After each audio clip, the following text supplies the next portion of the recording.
ஒரு ஊரில் ஒரு ஆள் இருந்தான். அவனுக்கு ஒரே ஒரு மகள். அவளை நல்ல இடத்துல கட்டி கொடுக்கணும்னு ஆசைப்பட்டான். அதுக்காக மாப்பிள்ளை தேடிட்டு இருந்தான். அவன் கொஞ்சம் வசதியான ஆள். அதனால் நிறைய பேர் வந்தாங்க. இருந்தாலும் ஒரு நல்ல குணமுள்ள மாப்பிள்ளையாக இருக்கணும் அவன் எதிர்பார்த்தான். அப்படி இருக்கணும்னு தொடர்ந்து முயற்சி பண்ணான். கடைசியாக ஒரு 3 பேர் கிடைச்சாங்க. அந்த 3 பேரில் யாரை தேர்ந்தெடுக்கிறது, இதுதான் அவனுக்கு வந்த குழப்பம். இந்த நிலைமையில் ஒரு பெரியவரை தேடி போனான். அவர்கிட்ட தன்னுடைய பிரச்சனையை சொன்னான். அவர் கொஞ்சம் யோசனை பண்ணார். அதுக்கப்புறம் 3 பேரையும் கூப்பிட்டார். இதோ பாருங்கப்பா, உங்கள் 3 பேருக்கும் 3 மாத கால அவகாசம் தர்றேன். நீங்கள் இப்போ போகலாம். 3 மாதம் கழித்து திரும்பி வரலாம். அப்படி வரும்பொழுது இந்த 3 மாத காலத்தில் நீங்கள் செஞ்ச நல்ல காரியம் ஏதாவது ஒன்று சொல்லணும். அதை வச்சு உங்களில் ஒருத்தரை நாங்கள் தேர்ந்தெடுத்துக்கிறோம் அப்படின்னு சொன்னாராம். 3 பேரும் சரின்னு சொல்லிவிட்டு திரும்பி போயிட்டாங்க. 3 மாதம் ஆச்சு. அதுக்கப்புறம் ஒரு நாள் திரும்பி வந்தாங்க.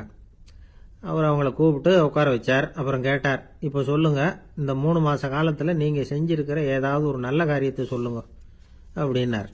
முதல்ல ஒருத்தன் எழுந்திருச்சு நின்னான். ஐயா, எங்கள் அப்பா இறந்த பிறகு அவரோட கணக்கு வழக்குகளை எடுத்து பார்த்துக்கிட்டு இருந்தேன். அவர் ஒரு வியாபாரிகிட்ட 10,000 ரூபா கடன் வாங்கியிருக்கிறதாக எழுதியிருந்தார். அந்த வியாபாரியும் இப்போ உயிரோடு இல்லை. இருந்தாலும் அந்த வியாபாரியோட மகனை தேடி கண்டுபிடிச்சேன். கணக்கு புத்தகத்தை காட்டினேன். எங்கள் அப்பா உங்கள் அப்பா கிட்ட 10,000 ரூபா கடன் வாங்கியிருக்கிறதாக இதை எழுதியிருக்கிறார். அதனால் அதை திருப்பி கொடுக்கறதுக்காக வந்திருக்கிறேன். இந்தாங்க அந்த பணம் அப்படின்னு சொல்லி கொடுத்துட்டு வந்துட்டேன் அப்படின்னு நானும். இதை பெரியவர் கவனமாக கேட்டுக்கிட்டார். அதுக்கப்புறம் 2வது இளைஞன் எழுந்திருச்சான். ஐயா, நான் போன மாதம் ஒரு நாள் ராத்திரி வேளையில் ஒரு காட்டுப்பாதை வழியாக எங்கள் ஊருக்கு போய்கிட்டு இருந்தேன். அந்த சமயத்தில் அந்த வழியாக வந்துக்கிட்டு இருந்த ஒரு வழிப்போக்கர்கிட்ட 4-5 திருடர்கள் வம்பு வளர்த்து அவர்கிட்ட இருந்த பொருளை எல்லாம் கொள்ளையடிச்சிக்கிட்டு இருந்தாங்க. நான் உடனே ஒரு குச்சியை எடுத்துகிட்டு ஓடினேன். அந்த திருடர்களை அடித்து விரட்டினேன். பொருளை எல்லாம் மீட்டு அந்த வழிப்போக்கர்கிட்ட ஒப்படைச்சேன். அவரை பத்திரமா அழைச்சிக்கிட்டு போய் அவர் வீட்டில் விட்டுட்டு வந்தேன் அப்படின்னு நானும். இதையும் பெரியவர் கவனமாக கேட்டுக்கிட்டார். அடுத்தபடியாக 3வது இளைஞன் எழுந்திருச்சான். ஐயா, போன மாதம் ஒரு நாள் நான் ஒரு மலைப்பாதை வழியாக போய்கிட்டு இருந்தேன். மலைப்பாதை விளிம்பில் ஒரு மதகு கட்டை, அது மேலே ஒரு ஆள் படுத்து தூங்கிட்டு இருந்தான். அந்த பக்கம் தவறி உருண்டு விழுந்திருந்தான்னா அதில் பாதாளம். அது மலையடி வாரத்தில் போய் தான் விழணும். அவ்வளவு பள்ளம். அது தெரியாமல் அவன் பாட்டுக்கு தூங்கிட்டு இருந்தான். நான் உடனே அவன்கிட்ட ஓடி போய் குனிஞ்சு அவன் முகத்தை பார்த்தேன். அப்போ தான் புரிஞ்சுது, அவன் ஏற்கனவே எனக்கு தெரியும். அவனை எனக்கு நிறைய கெடுதல் பண்ணியிருக்கிறான், இடைஞ்சல் கொடுத்தவன். இருந்தாலும் ஐயோ பாவம்னு நினச்சி அவனை எழுப்பி பாதுகாப்பாக வேற ஒரு இடத்துல படுக்க வச்சுட்டு வந்தேன் அப்படின்னு நானும். பெரியவர் இதையும் கேட்டுக்கிட்டார். அதுக்கப்புறம் அவங்க 3 பேரையும் பார்த்து, நீங்கள் போகலாம், நாங்கள் யோசித்து முடிவு பண்ணி உங்களுக்கு சொல்லி அனுப்புகிறோம் அப்படின்னாராம். அந்த இளைஞர்கள் புறப்பட்டு போயிட்டாங்க. அதுக்கப்புறம் அந்த பெண்ணோட அப்பாவை பார்த்து சொன்னார், இந்த 3 பேருமே நல்ல பிள்ளைங்க தான், அதில் ஒன்றும் சந்தேகம் இல்லை. இருந்தாலும் இந்த 3 பேர் செஞ்ச செயல்களையும் ஒப்பிட்டு பார்க்க வேண்டியிருக்கு. முதல் இளைஞன் நேர்மைக்கு எடுத்துக்காட்டாக விளங்குறான். இந்த காலத்தில் இது மாதிரி இளைஞர்களை பார்க்கறது ரொம்ப கஷ்டம்தான். இருந்தாலும் அவன் கடமையை தான் செஞ்சான். 2வது இளைஞன் நல்ல வீரன், தைரியசாலி. ஒரு வீரன் எதை செய்யணுமோ அதைத்தான் இவன் செஞ்சான். இவன் ஒரு லட்சிய மனிதன். 3வது இளைஞன் தன்னுடைய பகைவனுக்கே உதவி செஞ்சிருக்கான். அவன் உயிரை காப்பாற்றியிருக்கிறான். பகைவனுக்கு அருள்வதுங்கிறது ஒரு சாதாரண மனுஷனால் செய்யக்கூடிய காரியம் இல்லை. பகையை மறக்கிறதும் பகைவனுக்கு அருள்வதும் தெய்வீக பண்புகள். அதனால் இவனையே உன்னுடைய மகளுக்கு ஏற்ற மாப்பிள்ளையா தேர்ந்தெடுக்கலாம் அப்படின்னு சொன்னாங்களாம். ஒரு நல்ல நாளில் அவங்களுக்கு திருமணம் நல்ல விதமாக நடந்து முடிஞ்சுதான். இது சுவாமி சின்மயானந்தர் சொல்லியிருக்கிற ஒரு கதை. இதிலிருந்து நாம் புரிந்து கொள்ள வேண்டிய ஒரு கருத்து, நமக்கு கெடுதல் பண்ணவங்களுக்கும் நாம் நல்லது செய்யணும். ஆனால் நடைமுறையில் அப்படி நம்மளால் செய்ய முடியறதில்ல. அதுதான் சிக்கல். நம்மால் ஒருத்தங்கிட்ட கேட்டேன், ஏண்டா உன்னுடைய பகைவன் ஒருத்தன் அது மாதிரி ஒரு மலைப்பாதை மதகு கட்டையில் படுத்திருந்தா உடனே நீ என்ன நினைப்ப அப்படின்னு கேட்டோம். இது ஒரு அருமையான சந்தர்ப்பம்னு நினைப்பேன் அப்படின்னா. எதுக்குன்னு கேட்டோம். அவனை அந்த பக்கமாக உருட்டி கீழே தள்ளுறதுக்கு அப்படின்னா. ஒரு காடு, நல்ல மரம்லாம் செழிச்சு இருந்தது. அப்படிப்பட்ட காட்டில் ஒரு சாது இருந்தார். அவர் எப்படின்னா, எப்பவும் ஒரு மரத்தடியில் உட்காந்துருப்பார். ஏன்னா அவருடைய இருப்பிடமே அதுதான். அவர் என்ன பண்ணுவார், 3 கல் வச்சுருந்தார்.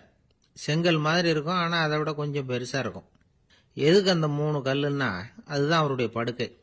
அதாவது தூங்குறப்ப ஒரு கல்லை தலைக்கு கீழே வச்சுக்குவார், இன்னொரு கல்லை இடுப்புக்கு கீழே வச்சுக்குவார், இன்னொரு கல்லை காலுக்கு கீழே வச்சுக்குவார். உடம்ப வந்து அப்படியே ஒரு தகட்டால மூடிக்குவார். அப்படியே தூங்கி போடுவார். மழை பெய்யுதுன்னு வச்சுங்க, அவர் உடம்பு வந்து 3 கல் மேலே இருக்குதா, அதனால தண்ணி வந்து அடியில் ஓடி போடும், உடம்பு நனையாது. மேலே தகடு இருக்கிறதுனால மழையும் உடம்புல படாது. அவர் தூக்கமும் கெடாது, நிம்மதியாக தூங்குவார். பகலில் அந்த 3 கல்லையும் ஒரு சேர ஒரு அடுப்பு மாதிரி வச்சு அது மேலே உட்காந்துக்குவார். அதனால் பாம்பு பூச்சி எதுவும் அவரை வந்து தொந்தரவு பண்ணுறதில்ல. அது பாட்டுக்கு நகர்ந்து போயிடும். அவர் பாட்டுக்கு நிம்மதியாக இருப்பார். யாராவது எதையாவது கொண்டுகிட்டு வந்து கொடுத்தா அதை வாங்கி சாப்பிடுவார், அவ்வளவுதான். ஒரு நாள் அந்த நாட்டு அரசன் காட்டுக்கு வேட்டையாட வந்தான். அந்த வழியாக வந்தப்போ இந்த சாது படுத்திருக்கிறத பார்த்தான். பரிதாபப்பட்டான். ஐயோ பாவம், இவர் இப்படி இந்த கல் மேலே உடம்ப வச்சுக்கிட்டு தூங்குறாரு, என்ன பாடுபடுவார். இவரை நாம் வந்து அரண்மனைக்கு அழைச்சிட்டு போய் சுகமாக நிம்மதியாக இருக்கிறதுக்கு வழி செஞ்சு கொடுப்போம், அது ரொம்ப நல்லாயிருக்கும் அப்படின்னு நினச்சான். அப்படி நினச்சிக்கிட்டே அரண்மனைக்கு வந்துட்டான். அதுக்கப்புறம் ஒரு பல்லக்கையும் 2 சேவகர்களையும் காட்டுக்கு அனுப்பி அந்த சாதுவை மெதுவாக இங்கே அழைச்சிட்டு வந்துடுங்க அப்படின்னு சொல்லி அனுப்பி வச்சான். இவங்க போய் அவர்கிட்ட விவரத்தை சொன்னாங்க. எனக்கு என்னத்துக்கு அரண்மனை வாசம் அப்படின்னார். இருந்தாலும் மன்னர் உத்தரவு, நீங்கள் அவசியம் வரணும் அப்படின்னாங்க இவங்க. சரின்னு சொல்லிவிட்டு வேறு வழி இல்லாமல் புறப்பட்டார். புறப்படும் பொழுது என்ன பண்ணாருன்னா, மறக்காமல் அந்த 3 கல் ஒரு தகடு அதையும் எடுத்து பல்லக்கில் வச்சுக்கிட்டார். என்னத்துக்கு இதையெல்லாம் எடுத்து வைக்கிறாரு அப்படின்னு சொல்லி அவங்க யோசனை பண்ணாங்க. இருந்தாலும் அதை பற்றி ஒன்றும் கேட்கல. பேசாமல் அவரை அழைச்சிட்டு போய் அரண்மனையில் விட்டுட்டாங்க. அரசன் ஓடி வந்தான், வரவேற்றான், அறுசுவை உணவு படைச்சான். அவர் படுக்கிறதுக்கு தங்க கட்டில், பட்டு மெத்தை, இப்படி எல்லாம் ஏற்பாடு பண்ணி வச்சான். இங்கே படுத்து ஓய்வு எடுத்துங்க அப்படின்னு சொல்லிவிட்டு அவன் பாட்டு போயிட்டான். மறுநாள் காலையில் வந்து பார்க்குறான், சாது படுத்திருக்கிறார். எப்படி தெரியுமா, அந்த பட்டு மெத்தை மேலே 3 கல்லையும் வச்சு வழக்கம் போலவே அது மேலே படுத்திருக்கிறார். அதுக்கு மேலே தகடு. அரசன் பார்த்துட்டு அதிர்ச்சி ஆயிட்டான். என்ன சுவாமி இப்படி அப்படின்னா, சாது சொன்னார், எனக்கு வந்து தேவையும் இல்லை குறையும் இல்லை, எல்லா இடத்துலையும் எனக்கு ஒரே மகிழ்ச்சி தான் அப்படின்னார். மகிழ்ச்சிங்கிறது தங்க கட்டிலேயோ பட்டு மெத்தையிலேயோ இல்லை, அது வந்து மனசில் இருக்கிற ஒரு விஷயம். உண்மையான மகிழ்ச்சிக்கு வழி வந்து மனப்பக்குவம் அப்படிங்கிறது அந்த அரசனுக்கு புரிஞ்சுதான். இந்த காலத்தில் ஒரு சாமியார், அவரை தேடி ஒரு சீடன் வந்தான். என்னாச்சு தெரியுமா, சுவாமி எனக்கு நிம்மதி வேணும், அதுக்கு என்ன வழின்னு கேட்டான். சாமியார் நிமிர்ந்து பார்த்தார். அப்புறம் சொன்னார், நீ ஏகப்பட்ட பேர்கிட்ட கடன் வாங்கியிருக்கிற, அதையெல்லாம் திருப்பி கொடுத்தாதான் உனக்கு நிம்மதி கிடைக்கும்னார். இவனுக்கு ஆச்சரியம். அது எப்படி சாமி, அவ்வளவு கரெக்டாக நான் கடன் வாங்கினதை கண்டுபிடிச்சிங்க அப்படின்னா. உனக்கு கடன் கொடுத்து சாமியாராக போனதே நான் தான்ப்பா, அதனால தான் இந்த கதிக்கு வந்தேன். என்கிட்டயே வந்து நிம்மதிக்கு வழி கேட்குறிய, அதுதான்டா வேதனை அப்படின்னாராம் அவர். என்னுடைய நண்பர் ஒருத்தர், அவருக்கு ஜாதகத்தில் நம்பிக்கை உண்டு. அவரே ஜோசியமெல்லாம் பார்ப்பார். என்ன சார் இந்த காலத்தில் இதையெல்லாம் நம்பிக்கிட்டு இருக்கீங்களேன்னு கேட்டா, உங்களுக்கு ஒன்றும் தெரியாது சார், இந்த உலகத்தில் ஒவ்வொருத்தரும் அவங்கவுங்க செய்கிற நல்லது கெட்டதுக்கு தகுந்த பலனை அனுபவிச்சே தீரணும்பார். அது மட்டும் இல்லை, ஒருத்தன் செத்துட்டா கூட அவன் செஞ்ச பாவ புண்ணியங்கள் கூடவே போயிட்டு இருக்கோம்பார். அது எப்படி கூட போகும் அப்படின்னு குதர்க்கமாக கேட்டால், அதுக்கு அவர் ஒரு கதை சொன்னார். அது ரொம்ப சுவாரஸ்யமாக இருந்தது. ஒரு ஊரில் ஒருத்தர் இருந்தாராம். அவர் ஜோசியம் பார்க்குறதுல ரொம்ப கெட்டிக்காரரு. ஒருத்தருடைய தலைமுடியை மட்டும் அவர்கிட்ட காட்டினா போதும், அதை மட்டும் பார்த்துட்டு அவருடைய ஜாதகத்தையே சொல்லிவிடுவாராம். அப்பேற்பட்ட திறமை. அந்த ஆள் ஒரு சமயம் கன்னியாகுமரி கடற்கரைக்கு போயிருந்திருக்கிறார். அங்கே கரை ஓரமாக ஒரு மண்டை ஓடு கிடந்திருக்கு. அதை எடுத்து பார்த்துருக்கிறார். அந்த மண்டை ஓட்டை வச்சுக்கிட்டே அதோட ஜாதகத்தை அலசியிருக்கிறார். இந்த மண்டை ஓட்டுக்கு ஒரு ஆசாமி வாழ்க்கையில் ரொம்ப கஷ்டப்பட்டுருக்கிறான், நிறைய கஷ்டத்தை அனுபவிச்சிருக்கிறான், அது தாங்க முடியாமல் தான் கடலில் விழுந்து தற்கொலை பண்ணிகிட்டு இருக்கான் அப்படிங்கிறத அவர் கணிச்சுட்டார். இருந்தாலும் இந்த மண்டை ஓடு இன்னமும் அனுபவிக்க வேண்டியது பாக்கி இருக்கு அப்படிங்கிறதையும் அவர் உணர்றார். அது சரி, ஒருத்த வந்து உயிரோடு இருக்கிற வரைக்கும் தானே நல்லது கெட்டதை அனுபவிக்க முடியும், செத்ததுக்கு அப்புறமும் பாக்கி இருக்குன்னா அதை எப்படி அனுபவிக்கிறது? இந்த மண்டை ஓட்டுக்கு இன்னும் கொஞ்சம் பாக்கி இருக்கு அப்படிங்கிறது அவருக்கு புரிஞ்சதே தவிர அதோட அர்த்தம் என்னங்கிறது அவருக்கு சரியா விளங்கலை. சரி, இதை இன்னும் கொஞ்சம் விவரமாக ஆராய்ச்சி பண்ணி பார்ப்போம் அப்படின்னு நினச்சிக்கிட்டு அதை தன்னுடைய வீட்டுக்கு எடுத்துகிட்டு போயிட்டார். அந்த மண்டை ஓட்டை ஒரு பொட்டியில் வச்சு பூட்டினார். தன்னுடைய தனி அறையில் அதை பத்திரமா வச்சுக்கிட்டார்.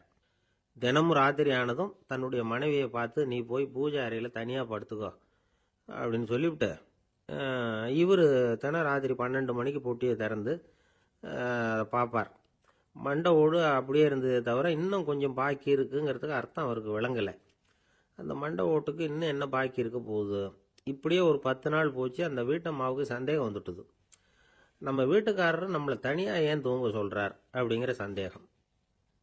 உடனே பக்கத்து வீட்டு அம்மா கிட்ட விஷயத்தை சொல்லியிருக்கிறாங்க. அந்த அம்மா உடனே நீ கவலைப்படாத, நான் கண்டுபிடிச்சி சொல்கிறேன்னு சொல்லிவிட்டாங்களாம். அன்னைக்கு ராத்திரியே ஜன்னல் வழியாக எட்டி பார்த்துருக்குறாங்க. இந்த ஆள் மண்டை ஓட்டை கையில் வச்சுக்கிட்டு அதை திருப்பி திருப்பி அப்படியும் அப்படியும் பார்த்துக்கிட்டு இருந்தது தெரிஞ்சுட்டுது. மறுநாள் காலையில் அவரோட மனைவியை பார்த்தாங்க. ஏம்மா, உன் வீட்டுக்காரருக்கு நீ முதல் மனைவியா 2வது மனைவியா அப்படின்னு கேட்டாங்க. எனக்கு தெரிஞ்ச வரைக்கும் நான் ஒருத்தி தான் அவருடைய மனைவின்னாங்க. அப்படி இல்லை, நீ அவருக்கு 2வது மனைவி. முதல் மனைவியின் மண்டை ஓடு தான் அவர் கையில் இருக்குப்போ, அதை தான் அவர் தினமும் ராத்திரியில் எடுத்து பார்த்துக்கிட்டு இருக்கிறாரு அப்படின்னு விட்டாங்க அந்த அடுத்த வீட்டம்மா. அப்படியா விஷயம்னு சொல்லிவிட்டு கணவன் வீட்டில் இல்லாத நேரமாக பார்த்து அந்த மண்டை ஓட்டை எடுத்து கொண்டாந்து ஒரு உரல்ல போட்டு உலக்கையால் குத்தி நொறுக்க ஆரம்பிச்சுட்டுது அந்த அம்மா. வெளியே போயிருந்த அந்த ஆள் அப்போ தான் உள்ளே நுழைஞ்சார். மண்டை ஓடு உலக்கை கிட்ட குத்து வாங்கிட்டு இருக்கு. அது அனுபவிக்க வேண்டியது இன்னும் கொஞ்சம் பாக்கி இருக்கு அப்படிங்கிறதுக்கான அர்த்தம் எனக்கு இப்போதான் புரிஞ்சுதுன்னாராம் அவர். இந்த கதையிலிருந்து நாம் இன்னொரு நீதியையும் புரிஞ்சுக்கணும். அதாவது நம்ம வீட்டை பற்றி நமக்கு தெரியாததெல்லாம் அடுத்த வீட்டுக்காரங்களுக்கு நல்லா தெரியும். ஒரு அம்மா, அவங்களுக்கு 35 வயசு இருக்கும். குடும்பத்தில் எந்த கஷ்டமும் இல்லை. இருந்தாலும் காரணம் இல்லாமல் பிள்ளைங்க பேரில் கோவப்படுறது, எரிஞ்சு விழுறது அவங்க வழக்கம். பிள்ளைங்க அழும்.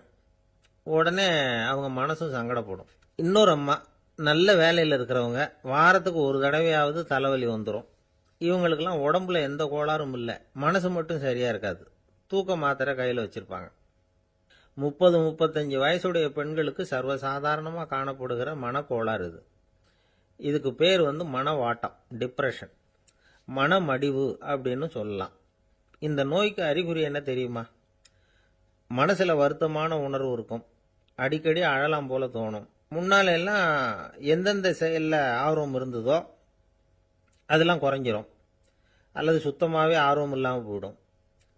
சில பெண்கள் இளம் வயசில் பக்கத்தில் இருக்கிறவங்க கிட்ட கலகலப்பாக பேசுவாங்க, வீட்டை அலங்கரிக்கிறதுல ஆர்வம் இருக்கும். இப்போ அதுலெல்லாம் ஆர்வம் இல்லாமல் போயிடும். எந்த வேலை செஞ்சாலும் சீக்கிரம் களைப்பு அடைஞ்சுடுறது மாதிரி ஆகிடும். நமக்கு யாருமே உதவியாக இல்லை, நம்ம எல்லாரும் கை விட்டுட்டாங்க போல இருக்குதே அப்படிங்கிற உணர்வுலாம் உண்டாகும். தன்னைத்தானே குறை சொல்லிக்குவாங்க. நாம் தப்பு பண்ணிவிட்டோம் போல இருக்குதே அப்படின்னு தோணும். குற்றம் பண்ணிட்டதா நினச்சி கஷ்டப்படுவாங்க. பசி இருக்காது, தூக்கத்தில் தொந்தரவு இருக்கும். அடிக்கடி செத்து போடலாங்கிற உணர்வு வரும். தற்கொலை பண்ணிக்கலாங்கிற எண்ணம் உண்டாகும். சில பேர் தற்கொலை முயற்சியில் கூட ஈடுபடுவாங்க. சில பேருக்கு பலவிதமான உடல் வலிகள் இருக்கும், பலவீனம் இருக்கும், சீக்கிரமாக களைப்படைஞ்சு போடுவாங்க. இதெல்லாம் மனவாட்ட நோய்க்கான தன்மைகள். இந்த மனவாட்டம், அதாவது டிப்ரெஷனை 2 வகையாக பிரிக்கலாமா. ஒன்று தானாக உண்டாக்கிக்கிறது, இன்னொன்று எதிர் விளைவை உண்டு பண்ணுகிற அல்லது நரம்பு சம்பந்தப்பட்ட டிப்ரெஷன். தானாக உண்டாக்கிக்கிற மனவாட்ட நோய் இருக்கு பாருங்க, அதுக்கு ஏதாவது சூழ்நிலை காரணமாக இருக்கலாம் அல்லது இல்லாமலும் போகலாம். மூளையில் டொப்பாமைன் அல்லது செரோட்டோனின் இதோட அளவு குறையும் பொழுது இந்த டிப்ரெஷன் உண்டாகுது. இதுக்கு ஓரளவு பிறவி காரணங்கள் கூட இருக்கலாம். குடும்பத்தில் வேற சிலருக்கும் வரலாம். பாதிக்கப்பட்ட பெண்ணை பார்க்கறதுக்கு பலவீனமாக தெரியும், கடுமையான குற்ற உணர்வு இருக்கும், தனியாக இருக்கிறதுக்கு ஆசைப்படுவாங்க, நடு ராத்திரியில் எழுந்திரிச்சு உட்காந்து கஷ்டப்பட்டுக்கிட்டு இருப்பாங்க, கொடூரமான முறையில் தற்கொலை பண்ணிக்க முயற்சி பண்ணுவாங்க, தீ வச்சுக்கிறது, அமிலத்தை குடிக்கிறது, தூக்கில் தூங்குறது. இப்படி தானாக வரவழைச்சிக்கிற மனவாட்ட நோய் மறையக்கூடிய நோய். ஒரு தடவை வந்தால் 3லேருந்து 6 மாதம் வரைக்கும் நீடிக்கும். இடைப்பட்ட காலங்களில் நோயாளி இயல்பாக இருப்பார். எதிர் விளைவை உண்டு பண்ணுகிற அல்லது நரம்பு சம்பந்தப்பட்ட மனவாட்ட நோய் எப்படின்னா, கணவன் மனைவி, மாமியார் மருமகள், இப்படிப்பட்ட உறவு முறை பிரச்சனைகள், தோல்விகள், எரிச்சல்கள், ஆபீஸ் பிரச்சனை, இப்படிப்பட்ட சூழ்நிலையால் உண்டாகிறது. எல்லாத்துக்கும் மருந்து இருக்குது, மார்க்கம் இருக்குது, கவலைப்பட வேண்டியதில்லை, தைரியமாக இருக்கணும். உளவியல் மருத்துவம் இதுக்கு ரொம்ப உபயோகமாக இருக்கும். சில பெண்களை பாருங்கள், அவங்க எதுக்கும் அலட்டிக்கிறது இல்லை. ஒரு அம்மா அப்படிதான் தன்னுடைய கணவனை அழைச்சிக்கிட்டு ஒரு மனநோய் மருத்துவர்கிட்ட வந்தாங்க. டாக்டர், எங்கள் வீட்டுக்காரர் திடீர்னு ஒரு மாதிரி ஆயிட்டார், வித்தியாசமாக நடந்துகிறார், எப்படின்னா, இவர் தன்னையே ஒரு ஒட்டட குச்சியா நினைச்சுக்கிட்டு இருக்கிறார். அப்படி நினைச்சுக்கிட்டு தன்னுடைய தலையாலேயே வீட்டில் உள்ள ஒட்டடையெல்லாம் தொடச்சிக்கிட்டு இருக்கிறார் அப்படின்னாங்க. எவ்வளவு நாளா அப்படி இருக்குதுன்னு கேட்டார் டாக்டர். ஒரு வாரம் அப்படி இருக்குது அப்படின்னாங்க அந்த அம்மா. அப்படின்னா முன்னாடியே ஏன் அழைச்சிட்டு வரல அப்படின்னு கேட்டார் டாக்டர். வீடு பூரா சுத்தமாகட்டுமேனு பார்த்துக்கிட்டு இருந்தேன் டாக்டர் அப்படின்னாங்களாம் அந்த அம்மா. நம்பிக்கை இல்லைன்னா இந்த உலகத்தில் நாம் நடமாடவே முடியாது. அவநம்பிக்கையோடு இருந்துக்கிட்டு இருந்தா என்னைக்கும் அவஸ்தை தான். நாம் நம்புறது நடக்குதோ இல்லையோ அது வேற விஷயம். ஆனால் எதையும் நம்பி தான் நாம் அடி வைக்க வேண்டியிருக்கு. வேற ஒன்றும் வேணாம், ஒரு லாட்ரி சீட்டு வாங்குகிறோம், அது எங்கே நமக்கு விழப்போகுது அப்படிங்கிற அவநம்பிக்கையோடவா வாங்குகிறோம்? பரிசு நமக்கு தான் அப்படிங்கிற நம்பிக்கை உள்ளூர இருக்கிறதுனால தான் அதை வாங்குகிறோம். இருந்தாலும் முடிவு வேற மாதிரி ஆயிடுது. அதுக்காக மனசு சோர்ந்து போகிறதில்ல. அடுத்த மாதமும் சீட்டு வாங்குகிறோம். இந்த நம்பிக்கை தான் மனித வாழ்க்கைக்கு ஆதாரம். ஒரு கடையில் போய் டீ சாப்பிட்றீங்க, அந்த டீ நல்ல டீ தானா, அதில் விஷம் கலந்துருக்குமா அப்படிங்கிற சந்தேகம் வந்துட்டுதுன்னு வச்சுங்க. அதுக்கப்புறம் அதை எப்படி நீங்கள் சாப்பிட முடியும்? நம்பி தான் சாப்பிட்ணும். ரயில் ஒழுங்காக போய் சேருங்கிற நம்பிக்கை இருக்கிறதுனால தான் அதில் ஏறி உட்காடுறோம். லெட்டர் ஒழுங்காக போய் சேருங்கிற நம்பிக்கை இருக்கிறதுனால தான் பெட்டியில் போடுறோம். சரி, நம்ம கதையெல்லாம் நம்மளோட இருக்கட்டும். மனித நம்பிக்கை எந்த அளவுக்கு உறுதியாகவும் அறிவுபூர்வமாகவும் இருக்கணுங்கிறதுக்கு அலெக்சாண்டர் வாழ்க்கையில் நடந்த ஒரு சம்பவத்தை உதாரணமாக சொல்லலாம். இந்த உலகத்தையே ஜெயிக்கணும்னு புறப்பட்டார் அலெக்சாண்டர். ஒரு கட்டத்தில் அவர் சிட்னஸ் நதி கரைக்கு சேர்ந்தார். அந்த சமயத்தில் அவருக்கு கடுமையான நோய் வந்துட்டுது. அவர் கூடவே வந்திருந்த கிரேக்க வைத்தியர்கள் என்னென்னமோ முயற்சியெல்லாம் பண்ணி பார்த்தாங்க. இருந்தாலும் அலெக்சாண்டருக்கு வந்திருக்கிறது என்ன நோய்ங்கிறத அவங்களால கண்டுபிடிக்க முடியல. ஏன்னா அந்த பகுதியில் உள்ளவங்களுக்கு மட்டுமே அதிகமாக வரக்கூடிய ஒரு வினோதமான நோயாக இருந்தது அது. ஆனால் அவர் இருக்கிற இடம் எதிரியோட இடம், பாரசீக மன்னனோட ஆளுகைக்கு உட்பட்ட இடம். என்ன பண்ணுறது அப்படின்னு எல்லாரும் யோசனை பண்ணாங்க. பாரசீக மன்னனோட அரண்மனையில் இருக்கிற வைத்தியர் வந்தால் இந்த நோயை குணப்படுத்தி விடுவார் அப்படின்னு சொன்னாங்க. இருந்தாலும் எதிரியோட நாட்டில் இருக்கிற வைத்தியரை கூப்பிட்டு எப்படி நம்பி வைத்தியம் பார்க்க சொல்கிறது அப்படின்னு சொல்லி எல்லாரும் தயங்கினாங்க. ஆனால் அலெக்சாண்டர் தயங்கலை. பரவாயில்ல, அழைச்சிட்டு வாங்கன்னு விட்டார். உடனே அவரை போய் அழைச்சிட்டு வந்துட்டாங்க. அவர் வந்தார். அலெக்சாண்டர் உடம்பை பரிசோதனை பண்ணி பார்த்தார். சரி, இதை குணப்படுத்தி விடலாம், பயப்பட வேண்டியதில்லை. ஆனால் இதுக்கு ஒரு மூலிகை ரசம் தயார் பண்ணி கொடுக்கணும். நான் போய் அதை தயார் பண்ணிவிட்டு 2 நாளில் திரும்பி வந்துடுறேன் அப்படின்னு சொல்லிவிட்டு போனார் அந்த வைத்தியர். அதே மாதிரி 2 நாளில் திரும்பி வந்தார் மூலிகை ரசத்தோட. இதுக்கு இடையில அலெக்சாண்டரோட தளபதிகளில் ஒருத்தர் ரகசியமாக ஒரு எச்சரிக்கை கடிதம் கொடுத்து அனுப்பியிருக்கிறான். அதை வாங்கி என்ன விஷயம்னு பார்த்தார். இப்போ உங்ககிட்ட வந்திருக்கிற எதிரி நாட்டு வைத்தியரை நம்பாதீங்கோ, அவன் கொண்டுகிட்டு வந்திருக்கிற மூலிகை ரசத்தில் விஷம் கலந்துருக்குது அப்படின்னு அதில் எழுதியிருக்கு. அதை பார்த்தார் அலெக்சாண்டர். இருந்தாலும் கொஞ்சம் கூட அலட்டிக்கல. வைத்தியர் கொடுத்த மருந்தை வாங்கி கடகடன்னு குடிச்சுட்டார். குடிச்சுட்டு அதுக்கப்புறம் அந்த கடிதத்தில் இருந்த விஷயத்தை அந்த வைத்தியர்கிட்ட சொன்னார். வைத்தியர் தகைச்சு போயிட்டார். தன் மேலே அலெக்சாண்டர் வச்சிருக்கிற நம்பிக்கையை பார்த்து அவருக்கு ரொம்ப வியப்பு. வைத்தியர் உண்மையிலேயே நல்ல மருந்து தான் கொண்டுகிட்டு கொடுத்துருக்கிறார், அதில் விஷம்லாம் எதுவும் கலக்கலை. அதுக்கப்புறம் அலெக்சாண்டர் அந்த வைத்தியரை பார்த்து சொன்னாராம், நம்பிக்கைங்கிற அச்சாணியை ஆதாரமாக வச்சுக்கிட்டு தான் இந்த உலகம் சுற்றிக்கிட்டு இருக்குது. எனக்கு எதிரியாக இருந்தாலும் பாரசீக மன்னர் ரொம்ப பெரியவர். அப்பேற்பட்ட மன்னருடைய அரண்மனை வைத்தியர் தொழில் நேர்மை இல்லாதவராக இருக்க முடியாது, இருக்க மாட்டார். அப்படி இருந்தால் அவரை அரண்மனை வைத்தியராக வச்சிருக்கவே மாட்டாங்க அப்படின்னு நம்பினேன். என்னுடைய நம்பிக்கை வீண் போகலை அப்படின்னாராம். இதுதான் மானுட நம்பிக்கைங்கிறது. இந்த காலத்துலேயும் இது மாதிரி இந்த மானுட நம்பிக்கையை ரொம்பவும் சாமர்த்தியமாக கையாளுகிற கெட்டிக்காரங்க சில பேர் இருக்கிறாங்க. ஒரு இந்த காலத்து குரு, அவருக்கு ஒரு சிஷ்யன். குரு முன்னாடி அந்த சிஷ்யன் ரொம்ப பணிவாக நின்று, குருவே, உங்கள் கையால் விஷத்தை கொடுத்தாலும் அதை வாங்கி மடமடன்னு குடிச்சிருவேன் அப்படின்னா. உன்னுடைய குரு பக்தியை மெச்சினேன் அப்படின்னார் குரு.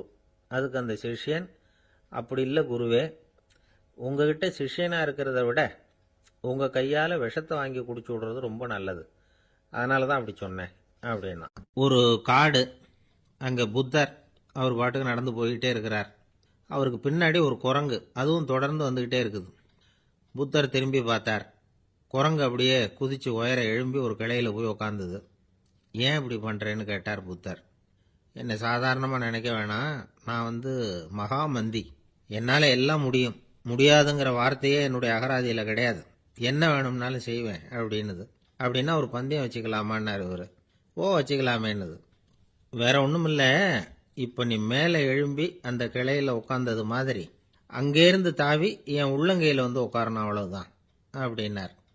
அப்படி உட்காந்துட்டா என்ன பரிசு அப்படின்னு கேட்டது அது. சொர்க்கத்தில் இருக்கிற மாமன்னன் மரகத சக்கரவர்த்தியை என்னோட வந்து இருக்கும்படியாக கூப்பிட்டுக்கிறேன். அந்த சமயத்தில் அவருடைய அரியணை வந்து அங்கே காலியாயிடும், நீ அதில் போய் உட்காந்துக்கலாம். பந்தயத்தில் தோத்துட்டா ஒரு கல்ப காலம் இந்த பூமியில் வாழ வேண்டியிருக்கும். அதுக்கு பிறகுதான் என்கிட்ட வர முடியும். என்ன சொல்ற அப்படின்னார். குரங்குக்கு தாவறது ஒரு பெரிய காரியமா? இது எனக்கு ரொம்ப சாதாரண விஷயம், என்ன இப்பவே தாவட்டுமா அப்படின்னுது. சரின்னு சொல்லி உள்ளங்கையை நீட்டினார். அவருடைய கை தாமரை இலை அளவுக்கு அப்படியே விரிஞ்சுது. குரங்கு சௌரியமா வந்து உட்கார்றதுக்காக. குரங்கு தாவறதுக்கு தயாராச்சு. அதுக்கு முன்னாடி ஒரு சின்ன யோசனை அதுக்கு. இந்த கிளையிலேருந்து அந்த கைக்கு தாவறது எனக்கு ரொம்ப அற்பமான ஒரு வேலை, இது ரொம்ப சாதாரணம், என்னுடைய கௌரவத்துக்கு இது சரியா இருக்காது. அதனால நான் என்ன பண்ண போறேன்னா, இங்கேருந்து கிளையிலேருந்து அப்படியே உயர எழும்ப போறேன். எழும்பி மேல் உலகம் போய் அங்க ஒரு சுத்து சுத்திவிட்டு அதுக்கப்புறம் அங்கேருந்து நேரா வந்து இந்த கையில உட்கார போறேன் அப்படின்னு நினைச்சது. என்ன யோசிக்கிற அப்படின்னார் புத்தர். ஒண்ணும் இல்லை, இந்த பாயிரம் பார் அப்படின்னு சொல்லி தாவி உயர போயிட்டுது. கொஞ்ச நேரத்துல வான உலகத்துக்கே போய் சேர்ந்துட்டுது. அங்க போய் பார்த்தா அங்க ஒரு 5 பளிங்கு தூண்கள் இளம் சிவப்பு நிறத்துல நின்றுகிட்டு இருக்குது. குரங்கு நினைச்சுக்கிட்டது, புத்தர்கிட்ட போய் இந்த பளிங்கு தூண்களை பார்த்தோம்னு சொன்னா அப்படியே திகைச்சு போயிடுவார், இந்த தூண்ல ஏதாவது அடையாளம் செஞ்சுட்டு போகணும் அப்படின்னு அந்த இடத்துல மிதந்துகிட்டே நினைச்சது. உடனே ஒரு தூணில் எழுதிச்சு. என்ன எழுதிச்சுன்னா, ஒரு மகா ஞானி இங்க வந்துட்டு போறார் அப்படின்னு எழுதிச்சு. எழுதிவிட்டு அப்படியே கீழே தாவி வந்து புத்தரோட உள்ளங்கையில் உட்காந்துது. எப்படி பார்த்தீங்களா என்னுடைய வேலை? வான உலகத்துக்கே போய் அங்கே இருக்கிற 5 பளிங்கு தூண்களை பார்த்துட்டு அதில் நான் வந்த விவரத்தை எழுதி வச்சுட்டு அதுக்கப்புறம் இங்கே வந்திருக்கிறேன் அப்படின்னுது ரொம்ப பெருமையா. அப்படியா அப்படின்னார் புத்தர். ஆமாம், சந்தேகமாக இருந்தால் வாங்க அழைச்சிட்டு போய் காட்டுறேன் அப்படின்னுது அந்த குரங்கு. அதுக்கு தேவையில்லை, அப்படியே கொஞ்சம் கீழே குனிஞ்சு பார் தெரியும் அப்படின்னார் புத்தர். அங்கே பார்த்தா புத்தரோட உள்ளங்கை தெரிஞ்சுது. நல்லா உத்து பார்த்துது. அவரோட ஒரு விரல்ல அது எழுதிய வாசகம் தெரிஞ்சுது. குரங்கு யோசனை பண்ணிச்சு, அப்படின்னா வானத்தில் நான் பார்த்தது புத்தரோட விரல்களா அப்படின்னு யோசிச்சுது. இதை புரிஞ்சுக்கிட்ட உடனே அந்த குரங்கோட கர்வம் அழிஞ்சு போச்சான். நம்ம மனசு தான் இந்த குரங்கு. மனம்ங்கிறதும் ஆணவம்ங்கிறதும் ஒரு நாணயத்தின் 2 பக்கங்கள். மனம் உள்ளவரை ஆணவமும் இருக்கும். மனம் அழிஞ்சாதான் ஆணவம் அழியும். மனம் அழிய வேண்டும் அப்படின்னு பெரியவங்க சொல்றது இந்த அர்த்தத்தில் தான். நம்ம ஆளுங்க சவால் விடுறதெல்லாம் வேற மாதிரி. ஒருத்தன் ஒரு வாய்க்காலை தாண்டுறேன்னு பந்தயம் கட்டி தாண்ட முடியாம வாய்க்காலில் விழுந்து காலை உடச்சிக்கிட்டு கட்டு போட்டுக்கிட்டு வந்தான். ஏண்டா அப்படின்னு கேட்டாங்க. நான் பந்தயம் கட்டின நேரம் சரியில்லை அப்படின்னா. எப்படிறான்னு கேட்டிருக்காங்க. வாய்க்காலில் தண்ணி இருக்கிற நேரமா பார்த்து பந்தயம் கட்டியிருக்கணும் அப்படின்னானா. ரொம்ப நாளைக்கு முன்னாடி ஒரு நாள் கோவலன் நாடகம் நடந்தது. எங்க மதுரையில் நடந்தது. அதுல ஒரு முக்கியமான கட்டம். கண்ணகி கிட்ட சிலம்ப வாங்கிக்கிட்டு அதை விற்கிறதுக்காக மதுரை நகருக்கு புறப்படுறான் கோவலன். அந்த சமயத்துல கண்ணகி பாடுற மாதிரி ஒரு நாடக பாடல். நாடக ஆசிரியர் எழுதினது. அது என்ன பாட்டுன்னா, மா பாவியோர் கூடி வாழும் மதுரைக்கு மன்னா போகாதீர் என்று அப்படின்னு ஆரம்பிக்கும் அந்த பாட்டு. இதுதான் அந்த பாட்டு. இதை கண்ணகி வந்து மேடையில் பாடின உடனே கூட்டத்தில் சலசலப்பு. நம்ம ஊர்லயே வந்து நமக்கு முன்னாடியே நின்றுக்கிட்டு மா பாவியோர் கூடி வாழும் மதுரை அப்படின்னு சொல்றாங்களே, என்ன தைரியம் அப்படின்னு எல்லாம் குழப்பம் பண்ண ஆரம்பிச்சிட்டாங்க. மக்கள் சத்தம் போட ஆரம்பிச்சிட்டாங்க. எதிர்ப்பு குரல் அது பாட்டுக்கு வர வர அதிகமாக போட்டுது. கொண்டுகிட்டு வா அந்த நாடக ஆசிரியரை, எழுதுனது யார் அப்படின்னு ஒரே சத்தம் கூச்சல். வேற வழி இல்லை. மெதுவா மேடைக்கு வந்தார் அந்த நாடக ஆசிரியர். 4 பக்கத்திலிருந்தும் கேள்வி கணைகள். மக்களை பார்த்து கொஞ்சம் அமைதியா இருங்கோ அப்படின்னு சொல்லிவிட்டு தன்னுடைய விளக்கத்தை சொல்ல ஆரம்பிச்சார் அந்த நாடக ஆசிரியர். மா அப்படின்னு சொன்னா திருமகளாகிய லட்சுமி அப்படின்னு அர்த்தம். பா அப்படின்னா கலைமகளாகிய சரஸ்வதி. வி அப்படின்னா மலைமகளாகிய பார்வதி. மா பாவியோர் அப்படின்னா திருமகளும் கலைமகளும் மலைமகளும், இவங்க மூவரும் அப்படின்னு அர்த்தம். இந்த 3 பேரும் வாழ்கின்ற மதுரை புனிதம் நிறைந்தது, சகல செல்வங்களும் நிறைஞ்சது. அப்படிப்பட்ட ஊர்ல நான் வந்து அணிந்து கொள்ளும் இந்த சாதாரண சிலம்பை யார் வந்து வாங்கிக்குவாங்க அப்படிங்கிற எண்ணத்தோட தான் கண்ணகி அப்படி சொல்றா. அதை நினைச்சுதான் நான் எழுதினேன். ஆகவே மதுரையை வந்து ரொம்ப சிரமப்படுத்தணும், ரொம்ப மோசமா எழுதணும் அப்படிங்கிற எண்ணம்லாம் எனக்கு கிடையாது. பெருமைப்படுத்தணும்னு நினைச்சுதான் அப்படி எழுதினேன் அப்படின்னு விளக்கம் கொடுத்தாராம். இந்த விளக்கத்தை கேட்டதும் எல்லாரும் ரொம்ப சமாதானம் ஆயிட்டாங்களாம். இப்படி விளக்கம் கொடுத்த அந்த நாடக ஆசிரியர் யார் தெரியுமா? அவர்தான் தமிழ் நாடக உலகின் முதல் ஆசான் சங்கரதாஸ் சுவாமிகள். அவருக்கு நகைச்சுவை உணர்வும் அதிகம். 1920ஆம் ஆண்டு திருநெல்வேலியில் அவர் தங்கியிருக்கிறார் நாடகம் நடத்துறதுக்காக. அவர் தங்கியிருந்த வீட்டில் கொசு மூட்டை பூச்சி அதிகமாக இருந்திருக்கு. அவரால் தூங்கவே முடியல. அவர் அனுபவித்த தொல்லைகள் ஒரு பாட்டாக உருவாச்சு. வேடிக்கையாக ஒரு பாட்டு எழுதினாராம். மூட்டையும் கொசுவும் ஒரு வீட்டிலே மீட்டிங் போட்டால் முன்னே நிற்க யாரால் முடியும்?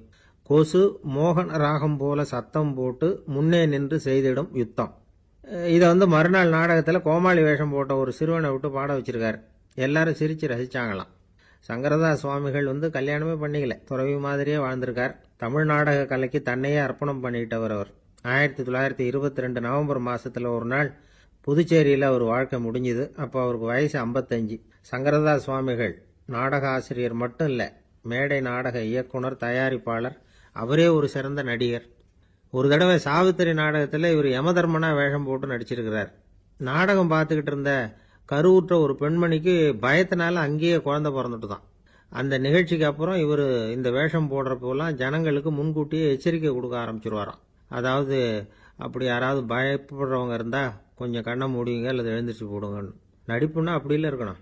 இந்த காலத்தில் நடிகர் ஒருத்தர் சொன்னார், சார் நான் இந்த நாடகத்தில் நடிக்கிறப்போ முகத்தில் நவரசங்களையும் காட்டி நடித்தேன், உணர்ச்சிகளை எல்லாம் நல்லா காட்டி நடித்தேன். அப்படி இருந்தும் ஜனங்கள் கல் எடுத்து மேடையில் வீசிவிட்டாங்க சார் அப்படின்னார். நாடகத்தில் உங்களுக்கு என்ன வேஷம் அப்படின்னு கேட்டாங்க. அது செத்து கிடக்கிற பணமாக நடித்தேன் சார் அப்படின்னார். ஒரு ஊரில் ஒரு ஞானி இருக்கிறார். ரொம்ப பெரிய ஞானி, ரொம்ப வயசாயிட்டுது. கடைசி காலத்தில் அவர்கிட்ட சில பேர் வந்தாங்க. உங்கள் குரு யார் அப்படின்னு கேட்டாங்க. அவர் நிமிர்ந்து பார்த்தார். எனக்கு ஆயிரக்கணக்கான குருமார்கள் உண்டு, அவங்க பேரெல்லாம் சொல்லணும்னா இந்த காலம் பத்தாது. ஆனால் முக்கியமான ஒரு 3 பேரை பற்றி மட்டும் உங்களுக்கு சொல்கிறேன் அப்படின்னாராம். அப்புறம் சொன்னார், அந்த 3 பேரில் ஒருத்தன் ஒரு திருடன். ஒரு சமயம் ஒரு பாலைவனம் வழியாக நான் போய்கிட்டு இருந்தேன். அப்போது வழி தவறி போய் ஒரு கிராமத்துக்கு போயிட்டேன். அது இருட்டு நேரம், நடுராத்திரி, ஊரே உறங்கி போச்சு. அந்த நேரத்தில் ஒரு ஆள் மட்டும் ஒரு வீட்டு சுவத்தில் ஏதோ பண்ணி உள்ளே நுழையிறதுக்கு முயற்சி பண்ணிட்டு இருக்கிறான். அவங்கிட்ட போய் நான் இன்னைக்கு இங்கே எங்கே தங்க முடியும் அப்படின்னு கேட்டேன். அதுக்கு அவன், இந்த ராத்திரி வேளையில் அது ரொம்ப சிரமம், ஒரு திருடனோட உங்களால் தங்க முடியும்னா நீங்கள் என்னோட தங்கலாம் அப்படின்னா. நான் அவங்க கூட 1 மாதம் தங்கியிருந்தேன். ஒவ்வொரு நாள் ராத்திரியும் இப்போ நான் என்னுடைய வேலைக்கு போகிறேன், நீங்கள் ஓய்வு எடுத்துக்கோங்க அப்படின்னு சொல்லிவிட்டு போவான். அவன் திரும்பி வந்த உடனே உனக்கு ஏதாவது கிடைச்சிதான்னு நான் கேட்பேன். அதுக்கு அவன், இன்னைக்கு ராத்திரி ஒன்றும் இல்லை, நாளைக்கு மறுபடியும் முயற்சி பண்ணுவேன் அப்படின்பா. எப்பவும் அவன் நம்பிக்கை இழந்ததே கிடையாது, எப்பவும் சந்தோஷமாகவே இருப்பான். நானும் ரொம்ப காலமாக தியானம் பண்ணிக்கிட்டே இருந்தேன், ஒன்றுமே நடக்கலை. ஆனால் நான் என்ன பண்ணேன் தெரியுமா? மனசு வருத்தப்படும், நம்பிக்கை இழந்துருவேன். அப்போல்லாம் அந்த திருடனுடைய விடாமுயற்சி தான் ஞாபகத்துக்கு வரும். அதனால் அந்த திருடன் எனக்கு ஒரு குரு. என்னுடைய 2வது குரு யாருன்னா அது ஒரு நாய். இது எப்படின்னா, ஒரு சமயம் எனக்கு ரொம்ப தாகமாக இருந்தது. ஒரு நதியை நோக்கி போய்கிட்டு இருந்தேன். அப்போ ஒரு நாயும் வந்தது. அதுக்கும் தாகம். ஓடி ஆற்றை பார்த்தது. அதோட நிழல் ஆற்றுல தெரிஞ்சது. அதை பார்த்ததும் பயந்துட்டுது. அதாவது அது தன்னுடைய சொந்த உருவத்தையே கண்டு பயந்தது. அதை பார்த்து குறைக்குது, திரும்பி ஓடிச்சு. ஆனால் அதுக்கு தாகம் அதிகமாக இருந்ததுனால அது மறுபடியும் திரும்பி வந்தது. பார்த்தா மறுபடியும் தண்ணியில் நாயோட உருவம் தெரியுது. இப்படி சில தடவை பண்ணிச்சு. இருந்தாலும் கடைசியில் தண்ணியில் குதிச்சுட்டுது துணிஞ்சி. இப்படி குதித்த உடனே அதோட உருவமும் மறைஞ்சுட்டுது. இதை பார்த்தேன். நான் என்ன புரிஞ்சுக்கிட்டேன்னா, எவ்வளவுதான் பயம் இருந்தால் கூட ஒருத்தன் தைரியமாக காரியத்தில் இறங்கணும் அப்படிங்கிறத புரிஞ்சுக்கிட்டேன். இந்த போதனை அந்த நாய்கிட்ட இருந்து எனக்கு கிடைச்சிது. இது ஒன்று. அடுத்தது என்னுடைய 3வது குரு யாருன்னா அது ஒரு சின்ன குழந்தை. நான் ஒரு சமயம் ஒரு நகரத்துக்கு போனேன். அங்கே ஒரு குழந்தை எரிகிற மெழுகுவத்தி ஒன்று எடுத்துக்கிட்டு வந்தது. நான் அந்த குழந்தைய பார்த்து வேடிக்கையாக கேட்டேன், ஏன் பாப்பா இந்த மெழுகுவத்தியை நீயாவே கொளுத்துனியா அப்படின்னு கேட்டேன். ஆமான்னுது அந்த குழந்தை. சரி, இந்த மெழுகுவத்தி முன்னாடி எரியாமல் இருந்தது, இப்போ எரியுது. இந்த மெழுகுவத்திக்கு வெளிச்சம் எங்கேருந்து வந்தது, அதை எனக்கு காட்ட முடியுமா அப்படின்னு கேட்டேன் அந்த குழந்தைகிட்ட. இதுக்கு அந்த குழந்தை சிரிச்சுக்கிட்டு அந்த மெழுகுவத்தியை ஊதி அணைச்சுட்டுது. அதுக்கப்புறம் என்னை பார்த்து கேட்டது, இப்ப இந்த மெழுகுவர்த்தியின் வெளிச்சம் போனதை பார்த்தீங்க இல்லையா, அது எங்க போச்சுன்னு எனக்கு சொல்லுங்க அப்படின்னுது. அந்த குழந்தை இப்படி கேட்டதும் என்கிட்ட இருந்த ஆணவம் அழிஞ்சுட்டுது. நான் படிச்சதெல்லாம் அந்த வினாடியில சுக்கு நூறா போயிட்டுது. என்னுடைய முட்டாள்தனத்தை நான் உணர்ந்தேன் அப்படின்னு இவ்வளவும் அந்த ஞானி விவரமா சொன்னாராம். அதனால நாம இன்னார்கிட்ட இருந்து தான் இதை கத்துக்கணுங்கிறது இல்லை, யாருகிட்ட இருந்தும் எதையும் கத்துக்கலாம். நம்மால் ஒருத்தன் ஒரு நாய் வளர்த்துக்கிட்டு இருந்தான். அந்த நாய்க்கு வால் கிடையாது. யாரோ ஏற்கனவே வெட்டி எடுத்துட்டாங்க. இந்த நாய் தான் சார் எனக்கு குரு, அதுகிட்டே இருந்து கூட நான் பாடம் கற்றுக்கிட்டு இருக்கிறேன் அப்படின்னா. அப்படி என்ன கற்றுக்கிட்டேன் அந்த வால் இல்லாத நாய்கிட்டே இருந்து அப்படின்னு கேட்டோம். நாம் யாருக்கிட்டையும் வாலாட்டக்கூடாது அப்படிங்கிற பாடத்தை அதுகிட்டே இருந்து தான் நான் கற்றுக்கிட்டேன் அப்படின்னா. ஒரு குரு, இளம் சீடர்கள் எதிரில் உட்காந்துருக்கிறாங்க. குரு பாடம் நடத்திக்கிட்டு இருக்கிறார். சீடர்களுக்கு ஒரு ஆசை, அதாவது ஒரு முக்கியமான மந்திரத்தை நம்ம குருநாதர்கிட்ட இருந்து கற்றுக்கணும் அப்படிங்கிறது அவங்க ஆசை. அது என்ன மந்திரம்னா, இறந்தவரை உயிர்ப்பிக்கக்கூடிய புனித மந்திரம், அதாவது செத்தவங்களுக்கு மீண்டும் உயிர் உண்டாக்குகிற மந்திரம். குருவே, தயவு பண்ணி அந்த மந்திரத்தை எங்களுக்கு உபதேசிக்கணும் அப்படின்னு கேட்டாங்க. அது ரொம்ப ஆபத்தானது, அது என்னத்துக்கு உங்களுக்கு வேண்டாமேன்னாராம் குரு. எங்களுடைய நம்பிக்கை உறுதிப்படுறதுக்காகத்தான் கேட்குறோம், வேற ஒன்றும் இல்லை அப்படின்னாங்களாம் சீடர்கள். பக்குவப்படாத அறிவுங்கிறது ரொம்ப ஆபத்தானது அப்படின்னாராம் குரு. இது சீடர்களுக்கு புரியல. அது எப்படிங்க பக்குவப்படாத அறிவு ஆபத்தானதுன்னு சொல்றீங்க, அப்படின்னா என்ன அப்படின்னு கேட்டிருக்காங்க சீடர்கள். குரு அதுக்கு விளக்கம் கொடுத்தாராம். அந்த மந்திரத்தை எப்போ பயன்படுத்தணுங்கிறது முக்கியம். அதை அறியக்கூடிய ஞானம் ஏற்படுகிற வரைக்கும் அதை தெரிஞ்சுக்காம இருக்கிறது தான் நல்லது, இல்லைன்னா ஆபத்துன்னாராம். ஆனால் அந்த சீடர்கள் அதை கேட்குற மாதிரி இல்லை, ரொம்ப பிடிவாதம் பண்ண ஆரம்பிச்சுட்டாங்க. சரி வாங்க சொல்கிறேன்னார் குரு. எல்லாரும் வந்தாங்க. அந்த புனித மந்திரத்தை அவங்களுக்கு ரகசியமாக உபதேசம் பண்ணார். உபதேசம் பண்ணிவிட்டு அவங்களுக்கு எச்சரிக்கையும் கொடுத்தார். இந்த மந்திரத்தை நல்லா ஆராய்ச்சி பார்த்ததுக்கு அப்புறம் தான் உச்சரிக்கணும், அவசரப்பட்டு எதுவும் செஞ்சிடக்கூடாது அப்படின்னு ஒரு தடவைக்கு பல தடவை எச்சரிக்கை கொடுத்தார். சரின்னு சொல்லிவிட்டு அவங்கெல்லாம் மந்திரத்தை கற்றுக்கிட்டு எழுந்திரிச்சு போயிட்டாங்க. ஒரு நாள் அந்த சீடர்கள் எல்லாம் மணற்பாங்கான இடத்துல அப்படியே நடந்து போயிட்டு இருக்கிறாங்க. ஒரு பாலைவன பகுதி மாதிரி ஒரு இடம். அங்க ஒரு இடத்துல எலும்புகள் குவியலா கிடந்தது. உடனே இந்த சீடர்கள் முன்ன பின்ன யோசிக்காம, தியானமும் பண்ணாம, அந்த மந்திரத்தோட பயனை சோதிச்சு பார்க்கணும் அப்படின்னு நினைச்சுக்கிட்டு அந்த மந்திரத்தை உச்சரிக்க ஆரம்பிச்சிட்டாங்க. அவ்வளவுதான். உடனே என்னாச்சு தெரியுமா, அந்த எலும்புகள் எல்லாம் ஓநாய்களா மாறி அவங்கள துரத்த ஆரம்பிச்சுட்டுது. சீடர்கள் எல்லாம் தலைதெறிக்க ஓட ஆரம்பிச்சுட்டாங்க. ஓநாய்களும் விடல, அவங்கள துரத்தி பிடிச்சி கடிச்சு கொதற ஆரம்பிச்சுட்டுது. அப்பதான் அந்த சீடர்களுக்கு குரு சொன்ன அறிவுரையோட அர்த்தம் புரிஞ்சுது. பக்குவப்படாத அறிவு ஆபத்தானது அப்படிங்கிறது. அதனால இதுல இருந்து நாம தெரிஞ்சுக்க வேண்டியது என்னன்னா, நாம நம்ம அறிவை வளர்த்துக்கிட்டா மட்டும் போதாது, அந்த அறிவை எப்போ எப்படி பயன்படுத்தணும் அப்படிங்கிற பக்குவமும் நமக்கு வரணும். அப்பதான் வாழ்க்கை நல்லபடியா அமையும், இல்லைன்னா இடைஞ்சல் தான். இந்த காலத்துல சில சின்ன பிள்ளைங்களுக்கே அறிவு ரொம்ப பக்குவப்பட்டிருக்குங்கிறத உணர முடியுது. ஒரு சின்ன பையன் பள்ளிக்கூடத்தில் மார்க் லிஸ்ட் கொடுத்தாங்க, வாங்கிக்கிட்டு அவசரமாக வீட்டுக்கு ஓடினான். எதிரில் வந்த ஒருத்தர் கேட்டார், என்ன அவசரம், ஏன் இப்படி வேகமாக ஓடுறேன்னார். எங்கள் அம்மா கிட்ட அடி வாங்கணும், அதுக்காக தான் ஓடுறேன்னா. அடி வாங்கறதுக்கா இவ்வளவு அவசரம்னார் அவர். அப்படி இல்லைங்க, நான் போகிறதுக்குள்ளே எங்கள் அப்பா வீட்டுக்கு வந்துட்டாருன்னா அவர்கிட்ட அடி வாங்க வேண்டியிருக்கும், அதை அவாய்ட் பண்ணுறதுக்காக இப்படி ஓடுறேன் அப்படின்னு நானா அந்த பையன். ஒருத்தர் ரொம்ப கவலையோடு உட்காந்துருந்தார். எதை பற்றி சார் கவலைப்படுறீங்கன்னு கேட்டோம். எதிர்காலத்தை பற்றி கவலைப்படுறேன்னார். ஏன்னு கேட்டோம். என்ன பண்ணுறதுன்னே தெரியல சார், எதிர்காலம் ஒரே இருட்டாக இருக்குது, பாதையே புரியலன்னார். இன்னைக்கு நம்ம இளைஞர்கள் பல பேருக்கு எதிர்காலம் இருட்டாக தான் தெரியுது. அவங்கெல்லாம் இந்த கதையை கொஞ்சம் கேட்கணும். ஒரு மலை அடிவாரத்தில் ஒரு சின்ன கிராமம்.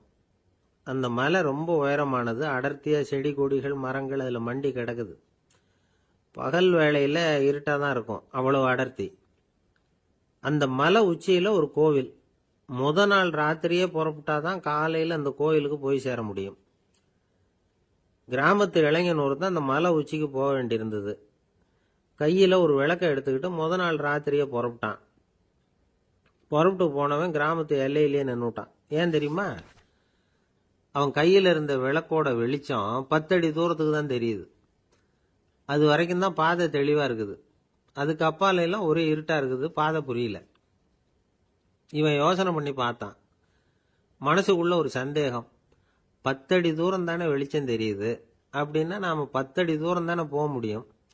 அதுக்கும் அந்தாண்ட ஒரே இருட்டாக இருக்குதே, அதில் எப்படி நாம் நடந்து போகிறது? நாம் ரொம்ப தூரம் நடந்து போய் ஆகணுமே. அப்படிப்பட்ட நினப்பெல்லாம் அவனுக்கு வந்துட்டுது. இதுதான் அவன் மனசில் ஏற்பட்ட தயக்கம். இப்படி யோசிச்சுக்கிட்டே அந்த இளம் ஆசாமி புறப்பட்ட இடத்துலயே நின்றுகிட்டு இருக்கிறான். அந்த சமயத்தில் ஒரு வயசான பெரியவர் அந்த பக்கமாக வந்தார். அவர் கையில் இதை விட சின்னதாக ஒரு விளக்கு வச்சிருந்தார். அது எப்படின்னா அது ஒரு 5 அடி தூரத்துக்கு தான் வெளிச்சம் காட்டுது, அவ்வளவு சின்ன விளக்கு. அவரும் மலை உச்சிக்கு போகிறதுக்காக தான் வந்துகிட்டு இருக்கிறார். அவரை பார்த்து இவன் கேட்டான், என்ன பெரியவரே, இவ்வளவு சின்ன விளக்க வச்சுக்கிட்டு அவ்வளவு தூரத்துக்கு எப்படி மலையேற போறீங்க அப்படின்னு கேட்டான். நீ ஏன் இப்படி தயங்கிட்டே நிக்கிறேன்னு கேட்டார் பெரியவர். என்கிட்ட இருக்கிற விளக்கு 10 அடி தூரத்துக்கு தான் பாதையை காட்டுதுன்னா. இப்போ பெரியவர் சொன்னார், தம்பி, உன் கையில் இருக்கிற விளக்கு கொடுக்குற வெளிச்சத்தை வச்சு நீ முதல்ல 10 அடி தூரம் முன்னாடி போ. 10வது அடியில் போய் நின்றுக்கிட்டு பாரு, மறுபடியும் ஒரு 10 அடி தூரத்துக்கு பாதை தெரியும். இப்படி உன் கையில் இருக்கிற விளக்கு தொடர்ந்து வெளிச்சம் காட்டிக்கிட்டே இருக்கும். நீ முன்னேற முன்னேற அந்த வெளிச்சமும் முன்னேறும். அதனால எத்தனை கிலோமீட்டர் தூரம் வேணும்னாலும் நீ இந்த 10 அடி தூரம் வெளிச்சத்தை வச்சுக்கிட்டே நீ போயிடலாம், புறப்படு அப்படின்னார். இப்போதான் அந்த பெரியவர் சொன்னது இளைஞனுக்கு பளிச்சுன்னு புரிஞ்சுதான். உடனே உற்சாகமாக புறப்பட்டான், உச்சிக்கு போய் சேர்ந்தான். இந்த கதையிலேருந்து நாம் புரிஞ்சுக்க வேண்டியது என்ன தெரியுமா? நீண்ட கால திட்டம் ஒன்று போடும் பொழுது நமக்கு முன்னாடி இருக்கிறத மறந்துட்டு மனசை போட்டு குழப்பிக்க கூடாது. உங்கள் கையில் என்ன இருக்கோ அதுலேயே உங்கள் எதிர்காலம் மறைஞ்சிருக்குது. கண் முன்னாடி தெரியறத வச்சு ஆரம்பிங்க, போக போக வழி தானா புலப்படும் அப்படிங்கிறார் ஒரு பெரியவர். பெரிய பயணங்களையெல்லாம் இப்படி தான் நடத்த வேண்டியிருக்கும். ஒவ்வொரு அடியாக எடுத்து வச்சா ஓடி போய் சேர்ந்து விடலாம். மலைச்சு போய் நின்றுட்டா நின்றுக்கிட்டே இருக்க வேண்டியது தான். நம்ம ஆள்லாம் ரொம்ப மோசமாக இருக்கிறாங்க. ஒருத்தன் அப்படி தான் நீண்ட தூர பிரயாணம் ஒன்று புறப்பட்டான். ரயில் போய்கிட்டே இருந்தது. கொஞ்ச தூரம் போச்சு, பாதி வழியில் கையில் வச்சிருந்த டிக்கெட்டை காற்றுல விட்டுட்டான். ஐயோ, என் டிக்கெட்டு போயிட்டுதே அப்படின்னு கத்த ஆரம்பிச்சுட்டான். பக்கத்தில் இருந்த பெரியவர் அவனை பார்த்து பரிதாபப்பட்டு, கவலைப்படாத தம்பி, போனா போகுது, வேற டிக்கெட் வாங்கிக்கலாம் அப்படின்னு ஆறுதல் சொன்னார். அதுக்கு அவன் சொல்றான், சார், நான் அதுக்காக அழலை, அந்த டிக்கெட்டு கிடைச்சாதானே நான் எந்த ஊருக்கு போகணுங்கிறது எனக்கு தெரியும் அப்படிங்கிறான். ஒரே ஒரு ஊரில் ஒரு பாதிரியார் இருந்தார். ரொம்ப நாள் சந்தோஷமாக வாழ்ந்தார். ஒரு நாள் அவர் மடத்து சமையல் அறையில் பாத்திரங்களை கழுவி துலக்கி சுத்தப்படுத்திக்கிட்டு இருந்தார். அந்த சமயத்தில் ஒரு தேவதூதன் அவர் முன்னாடி வந்து நின்னான். இவர் நிமிர்ந்து பார்த்தார். ஆண்டவர் என்னை உங்ககிட்ட அனுப்பியிருக்கிறார், பரலோகத்தில் வாசம் செய்யறதுக்கு உங்களுக்கு நேரம் வந்துட்டுது அப்படின்னு அந்த ஆள். ஆண்டவருக்கு என்னோட ஞாபகம் வந்ததுக்கு நன்றி. ஆனாலும் இப்போ இங்கே நீயே பாரு, எவ்வளவு பாண்டங்கள் பாக்கி இருக்கு, இவ்வளவையும் நான் சுத்தப்படுத்த வேண்டியிருக்கு. நான் நன்றி கெட்டவனாக இருக்க விரும்பலை. இந்த பணியை முடிக்கிற வரைக்கும் என்னுடைய பரலோக வாழ்வை தள்ளி வைக்க முடியுமா? நீ என்ன நினைக்கிற அப்படின்னு கேட்டார். தேவதூதன் தனக்கே உரிய விவேகத்தோட அன்போட பாதிரியாரை பார்த்தான். சரி, என்ன செய்யலாம்ங்கிறத அப்புறம் சொல்கிறேன் அப்படின்னு சொல்லிவிட்டு புறப்பட்டு போயிட்டான். ஒரு நாள் அந்த பாதிரியார் தோட்டத்தில் உள்ள களைகளை எல்லாம் ஒரு களை கொத்தியால் கொத்தி களை எடுத்துக்கிட்டு இருக்கிறார். அந்த சமயத்தில் இந்த தேவதூதன் மறுபடியும் அவர் முன்னாடி வந்து நிற்கிறான். பாதிரியார் பார்த்தார். இதை பாரு, இந்த தோட்டம் பூராவும் எவ்வளவு களை மண்டி கிடக்கு, பரலோகம் கொஞ்ச காலம் எனக்காக பொறுத்திருக்கலாம்னு நீ நினைக்கிறியா அப்படின்னு கேட்டார். தேவதூதன் சிரிச்சுக்கிட்டே மறுபடியும் மறைஞ்சிட்டான். மறுபடியும் அவர் களை எடுக்கிறது, தானிய களஞ்சியத்துக்கு வர்ணம் பூசுறது, இப்படிப்பட்ட வேலைகளில் ஈடுபட்டிருக்கார்.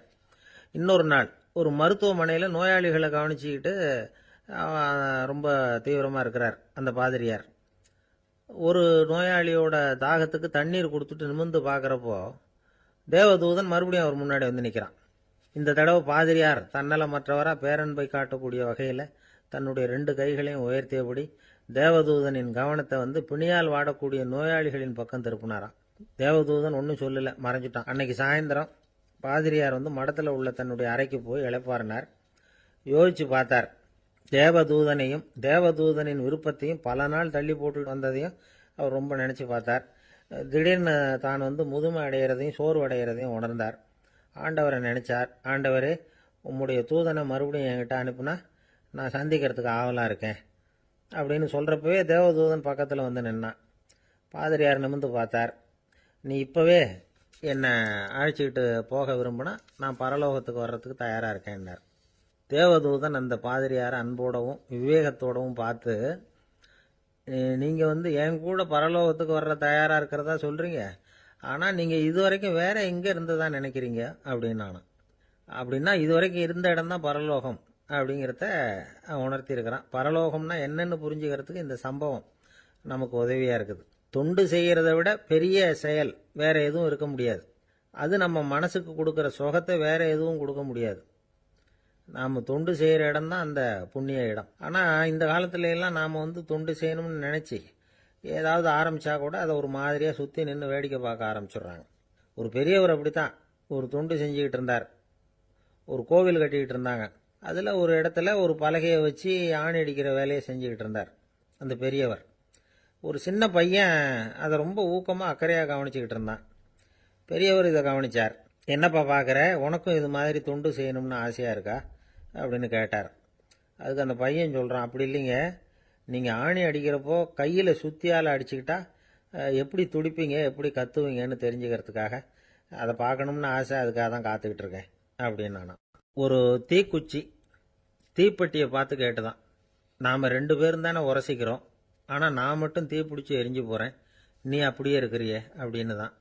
அதுக்கு தீப்பெட்டி சொல்லியிருக்குது, உனக்கு தலையில் கணம் இருக்குது அதனால் அழிஞ்சு போகிற அப்படின்னு தான். எப்படி இருக்கு பாருங்க இந்த பதில். தலையில் கணம் உள்ளவங்க யாருமே சரியாக இருக்க முடியாது. எவ்வளவு பெரியவங்களாக இருந்தாலும் சரி, ரொம்ப கஷ்டம்தான் அது. கர்வம்ங்கிறது கூடவே கூடாது. இதை விளக்கறதுக்கு மகான் ஒருத்தர் ஒரு சம்பவத்தை சொல்கிறார். அர்ஜுனன் தீர்த்த யாத்திரை பண்ணானா. அப்போ தென்னிந்தியாவுக்கு வந்திருக்கிறான். ராமேஸ்வரத்துக்கு போனப்போ அங்கே இலங்கைக்கு கல்லுலாம் அடுக்கி போடப்பட்டிருந்த பாலத்தை பார்த்தானா. ஒரு சின்ன குரங்கு அதுக்கு பக்கத்தில் விளையாடிக்கிட்டு இருந்திருக்கு. அதை பார்த்துட்டு அர்ஜுனன் சிரிச்சிருக்கான். ஏன் சிரிக்கிறேன்னு கேட்டிருக்கு அந்த குரங்கு. ராமன் மிகச்சிறந்த வில் வீரன். அப்படி இருக்கிறப்போ அவன் இலங்கைக்கு அம்புகளாலேயே ஒரு பாலம் கட்டியிருக்கலாம். அதை விட்டுட்டு போயும் உன்ன மாதிரி குரங்குகளை துணையாக வச்சுக்கிட்டு இப்படி ஒரு கருங்கல் பாலத்தை கட்டியிருக்கிறானே அப்படின்னு நானா. அம்புகளால் பாலம் கட்ட முடியுமா அப்படின்னு கேட்டுதான் குரங்கு. ஏன் முடியாது, என்னால் முடியுமேன்னு இருக்கான் அர்ஜுனன். அம்பால் பாலம் கட்டலாம், இருந்தாலும் என்ன மாதிரி குரங்குகள் ஏறி நடந்தா அது தாங்குமா? அதனால தான் ராமர் கருங்கல் பாலமே கட்டினார் அப்படின்றது குரங்கு சொல்லிச்சான். அப்படியே சொல்கிற, நான் வேணும்னா இப்போ அம்புகளாலேயே ஒரு பாலத்தை கட்டுறேன், நீ அது மேலே ஏறி நடந்து பார். பாலம் விழுந்துட்டுதுன்னா நான் தீ மூட்டி அதில் குதித்து உயிர் தியாகம் பண்ணி விட்றேன் அப்படின்னு நான் ரொம்ப கோபமா. உடனே அந்த சின்ன குரங்கு பெரிய உருவம் எடுத்துட்டு தான் கையில் கதையோடு அர்ஜுனன் முன்னாடி நிற்கிறான் அனுமன். பார்த்தா, என்னுடைய தலைவர் ராமரையா இழிவாக பேசுகிற, நீ இப்போ பாலம் கட்டு, நான் என்னுடைய பலத்தை காட்டுறேன் அப்படின்னு அனுமன். அர்ஜுனன் தன்னுடைய காண்டிபத்தை எடுக்கிறான், சரமாரியாக அம்புகளை விடுறான். அதெல்லாம் ஒன்னோட ஒன்று கோத்துக்கிட்டு அப்படியே பாலம் மாதிரி நிற்கிது. அர்ஜுனன் தலை நிமிர்ந்து நின்னான். அனுமன் உயர கிளம்பி அங்கேருந்து பாலத்தில் பொத்துன்னு இறங்கினான். பாலம் அப்படியே நொறுங்கி போச்சு தூள் தூளா. என்ன அர்ஜுனா, இப்போ என்ன செய்ய போற அப்படின்னு நான் ஏளனமா. அர்ஜுனன் தலையை தொங்க போட்டுக்கிட்டான். சொன்னபடி தீ மூட்டி அதில் குதிக்கிறதுக்காக 3 தடவை சுற்றி வந்தான். அப்போது கிருஷ்ணர் அங்கே வந்தார். என்ன அர்ஜுனா, என்ன நடக்குது, என்ன இது அப்படின்னு ஒன்றும் தெரியாத மாதிரி கேட்டார். அர்ஜுனன் வாயை திறக்கிறதுக்கு முன்னாடி அனுமன் வாயை திறந்தான், நடந்ததை சொன்னான். அர்ஜுனன் சவால் விட்டபடி உயிர் திறந்தே ஆகணும்னா அனுமன். கிருஷ்ணர் யோசனை பண்ணார். நல்லது, இந்த சவால் விட்டதுக்கும் நடந்ததுக்கும் யார் சாட்சி? பெரியவர் ஒருத்தரை சாட்சியாக வச்சுக்கிட்டல்லவா நீங்கள் இந்த போட்டியை நடத்தியிருக்கணும் அப்படின்னார். அதனால் என்ன, இப்போ மறுபடியும் அந்த போட்டியை நடத்திவிட்டா போச்சு, என்னால் அந்த அம்பு பாலத்தை நொறுக்க முடியாதா அப்படின்னு அனுமன். சரி, இப்போ மறுபடியும் அது நடக்கட்டும்னார் கிருஷ்ணர். அர்ஜுனன் அம்பு பாலம் அமைச்சான். அனுமன் ஏறி குதிச்சான். பாலம் அசைஞ்சு கொடுக்கவே இல்லை, அவ்வளோ உறுதியாக இருக்குது. இப்போ அனுமன் தலையை குனிஞ்சுக்கிட்டான். அர்ஜுனன் நன்றியோடு நிமிர்ந்து பார்த்தான். கிருஷ்ணருடைய தோள்கள்லேயும் முதுகலையும் ரத்தம். என்ன சுவாமி, என்ன நடந்ததுன்னு நான் பதறி போய், உன் அம்பு பாலத்தை நான் தான் முட்டு கொடுத்து தாங்கிக்கிட்டு இருந்தேன். அனுமன் குதிச்சப்போ என் மேலே ஏற்பட்ட காயங்கள் இவை. பின்ன உன்னுடைய அம்பு பலத்தினாலேயா பாலம் நின்னுதுன்னு நினைக்கிற அப்படின்னாராம். முதல்ல அர்ஜுனன் அப்புறம் அனுமன் 2 பேருக்குமே கர்வ பங்கம் ஆயிட்டு தான். அதாவது அவங்க கிட்ட இருந்த கர்வம் போயிட்டுது. யாரா இருந்தாலும் கர்வம் கூடாதுங்கிறத இதிலிருந்து நாம புரிஞ்சுக்கணும். இந்த காலத்துல நாமெல்லாம் எந்த விஷயத்துக்கெல்லாம் கர்வப்பட்டுட்டு இருக்கோம் தெரியுமா? 2 பெண்கள் தங்களுடைய கணவன்மார்களை பற்றி ரொம்ப பெருமையாக பேசிக்கிட்டாங்களாம். அதில் ஒரு அம்மா சொல்லியிருக்கு, என் வீட்டுக்காரர்கிட்ட எந்த சப்ஜெக்ட் கொடுத்தாலும் சரி அந்த விஷயத்தை பற்றி அழகாக 1 மணி நேரம் பேசுவார் அப்படின்னாங்களாம். உடனே இன்னொரு அம்மா, அது என்ன பிரமாதம், என் வீட்டுக்காரருக்கு சப்ஜெக்டே தேவையில்லை, விஷயமே இல்லாமல் நாள் பூரா பேசிக்கிட்டு இருப்பார் அப்படின்னாங்களாம். அம்மாக்காரங்களுக்கு அடிக்கடி ஏற்படுற கவலை ஒன்று உண்டு. அதாவது குழந்தை சரியாக சாப்பிட மாட்டேங்குதே அப்படிங்கிற கவலை. இவங்கெல்லாம் ஒரு விஷயத்தை நல்லா புரிஞ்சுக்கணும். குழந்தைகள்ங்கிறவங்க பெரியவங்க மாதிரி இல்லை. அவங்க கடிகாரத்தில் மணியை பார்த்துட்டு சாப்பிட்றதுக்கு உட்கார்ற ரகம் கிடையாது. பசிச்சா சாப்பிடுவாங்க, இல்லைன்னா விளையாடுவாங்க அல்லது தூங்குவாங்க. அது புரியாமல் அவங்கள கட்டாயப்படுத்தி அல்லது மிரட்டி சாப்பிட வைக்கிறது ரொம்ப தப்பு. ஒரு 8 மாத குழந்தைக்கு 3 மணி நேரத்துக்கு ஒரு தடவை பசிக்கும். அந்த நேரம் பார்த்து சாப்பாடு கொடுத்தா அடம் பண்ணாமல் அது பாட்டுக்கு சாப்பிட்ரும். அதே குழந்தைக்கு 1 வயசு ஆகிறப்போ 4 மணி நேரத்துக்கு ஒரு தடவை பசிக்கும். இந்த வயசில் இயற்கையாகவே பசி குறைஞ்சிருக்கும். அது புரியாமல் என் குழந்தை முன்னாடி மாதிரி இப்போ சரியாக சாப்பிட மாட்டேங்கிறான் அப்படின்னு சில பேர் டாக்டர்கிட்ட போய் சொல்லிக்கிட்டு இருப்பாங்க. இன்னொரு விஷயம், ஒரு குழந்தைக்கு வயசு அதிகமாகிற வேகத்துக்கு உடம்பு எடையும் அதிகமாகிக்கிட்டே போகாது. உடம்பு எடை அதிகமாகிற வேகம் குறைஞ்சிக்கிட்டே வரும். 6 மாத குழந்தைக்கு ஒரு வாரத்தில் 150 கிராம் எடை கூடும். ஒரு வயசில் வாரத்துக்கு 71 கிராம் எடை கூடும். இது புரியாமல் அதிகமாக சாப்பாட்டை கொடுத்து குழந்தைய கஷ்டப்படுத்தக்கூடாது. ஏன்னா அளவுக்கு மீறின உணவு அஜீரணத்தை உண்டு பண்ணிவிடும். குழந்தைக்கு ஒரு தட்டில் கொஞ்சமாக ஆகாரத்தை வச்சு கொண்டுகிட்டு போய் கொடுக்கணும். மலை மாதிரி குவிச்சு வச்சா அதை பார்த்ததுமே பசி அடங்கி போயிடும். அடித்து மிரட்டி பயமுறுத்தி குழந்தைய சாப்பிட வைக்கிற பழக்கம் இருக்குது பாருங்கள், அதுக்கு ஃபுட் ஃபோர்ஸிங் அப்படின்னு பேர். இப்படி பண்ணினா குழந்தைக்கு சாப்பாட்டில் விருப்பம் குறைஞ்சிரும், அதை கண்டாவே வெறுக்க ஆரம்பிச்சிடும். அது மாதிரி உளம் சார்ந்த பசி குறைவு, சைக்கோஜெனிக் அனோரெக்சியா, அது ஏற்படுமா. சாப்பாடுங்கிறதே ஒரு தண்டனை மாதிரி தோணும். குழந்தைகளுக்கு பிடிச்ச மாதிரியான ஆகாரத்தை கொடுக்கணும். சத்து அதிகம் இருக்குங்கிறதுக்காக அதுக்கு பிடிக்காத ஆகாரத்தை கொடுத்து கட்டாயப்படுத்தக்கூடாது. குழந்தைகளுக்கு 2 வயசு ஆகிறப்போ இயற்கையாகவே எதிர்மறை குணம் உண்டாகும். அதாவது அந்த எதிர்மறையாக பேசுறது. இது மாதிரி சமயங்களில் நாம் என்ன சொல்கிறோமோ அதுக்கு நேர்மாறாக நடந்துக்கும். ஏட்டிக்கு போட்டி. சாப்பிட சொன்னால் விளையாட போவோம், விளையாட சொன்னால் சாப்பாடு கேட்கும். இதை புரிஞ்சுக்கிட்டு நடந்துக்கணும்.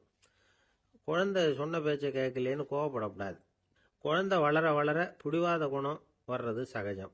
கேட்டதை வாங்கி கொடுத்தாதான் சாப்பிடுவேன் அப்படின்னு பிடிவாதம் பண்ணும். வாங்கி கொடுத்து விடுறது தான் உத்தமம். நீங்களும் அதுக்கிட்ட பிடிவாதம் பண்ணிகிட்டு இருக்கக்கூடாது. ஏன்னா கேட்டது கிடைக்கலையேங்கிற ஏமாற்றம் கூட குழந்தையோட பசியை குறைச்சிரும். கேட்டது கிடைச்சிட்டா பசி அதிகமாகும், கொடுத்ததை மலமலன்னு சாப்பிட்றோம். குழந்தைகளுக்கு கண்ட கண்ட நேரத்தில் சாப்பிட்றதுக்கு எதையாவது வாங்கி கொடுத்துக்கிட்டு இருந்தா சாப்பாட்டு நேரத்தில் சாப்பிடாம அடம் பண்ண ஆரம்பிச்சிடும். பள்ளிக்கூடம் போகிற பிள்ளைங்க காலை உணவை சரியாக சாப்பிட மாட்டாங்க. அச்சம், அவசரம், பரபரப்பு இதெல்லாம் தான் காரணம். பள்ளிக்கு புறப்படுறதுக்கு ஒரு 3/4 மணி நேரத்துக்கு முன்னாடியே சாப்பாடு போட்டுருங்க, அது சரியாக போடும். படிக்கிற குழந்தைகள் உடல் சோர்வு, மனச்சோர்வு இது காரணமாக கூட சாப்பிட மறுக்கிறது உண்டு. இப்போ உதாரணமாக சாயந்தரம் விளையாடி விட்டு வீட்டுக்கு வந்ததும் சாப்பிட சொன்னால் வேணாம்பாங்க. இது உடல் சோர்வு. ரொம்ப நேரம் வீட்டு பாடங்களை செஞ்சு முடித்த கையோடு சாப்பிட சொன்னாலும் அவங்களால சரியாக சாப்பிட முடியாது. இது உளச்சோர்வு, அதாவது மனச்சோர்வு. இதை தவிர குழந்தைகளுக்கு உடல் நலக்குறைவு ஏற்பட்டால் கூட சாப்பிட மறுக்கிறது உண்டு. சில மருந்து மாத்திரைகள் கூட பசியை குறைச்சிரும். அதனால் சரியாக தெரிஞ்சுக்கிட்டு குழந்தைகளை சாப்பிட வைக்கணும். அது புரியாமல் கையில் சாப்பாட்டு தட்டை வச்சுக்கிட்டு குழந்தைகளை விரட்டிக்கிட்டு அலையக்கூடாது. ஒரு சின்ன பையன் சொன்னான், எங்கள் அம்மா சாப்பாடு போடுறது தெரிஞ்சால் நான் உடனே வீட்டை விட்டு வெளியில் ஓடி போடுவேன் அப்படின்னா. ஏன் இப்படி பண்ணுறேன்னு கேட்டோம். எங்கள் அப்பா கூட அது மாதிரி தான் சார் பண்ணுவார் அப்படிங்கிறான். அந்த காலத்தில் அண்ணாமலை ரெட்டியார்னு ஒருத்தர் இருந்தார். அவர் வெங்கனூர் அப்படிங்கிற கிராமத்தில் இருந்தார். அங்கேருந்து விருத்தாசலம் கோவிலுக்கு தவறாமல் போயிட்டு வந்துக்கிட்டு இருந்தார். இடையில வெள்ளாறு. அதில் ஒரு சமயம் வெள்ளம் வந்துட்டுது. இவரால் போக முடியல. அதோட விளைவு வெங்கனூர்லேயே ஒரு கோவில் கட்டணும் அப்படின்னு முடிவு பண்ணார், சிவாலயம். அந்த சமயத்தில் வடநாட்டில் பஞ்சம்.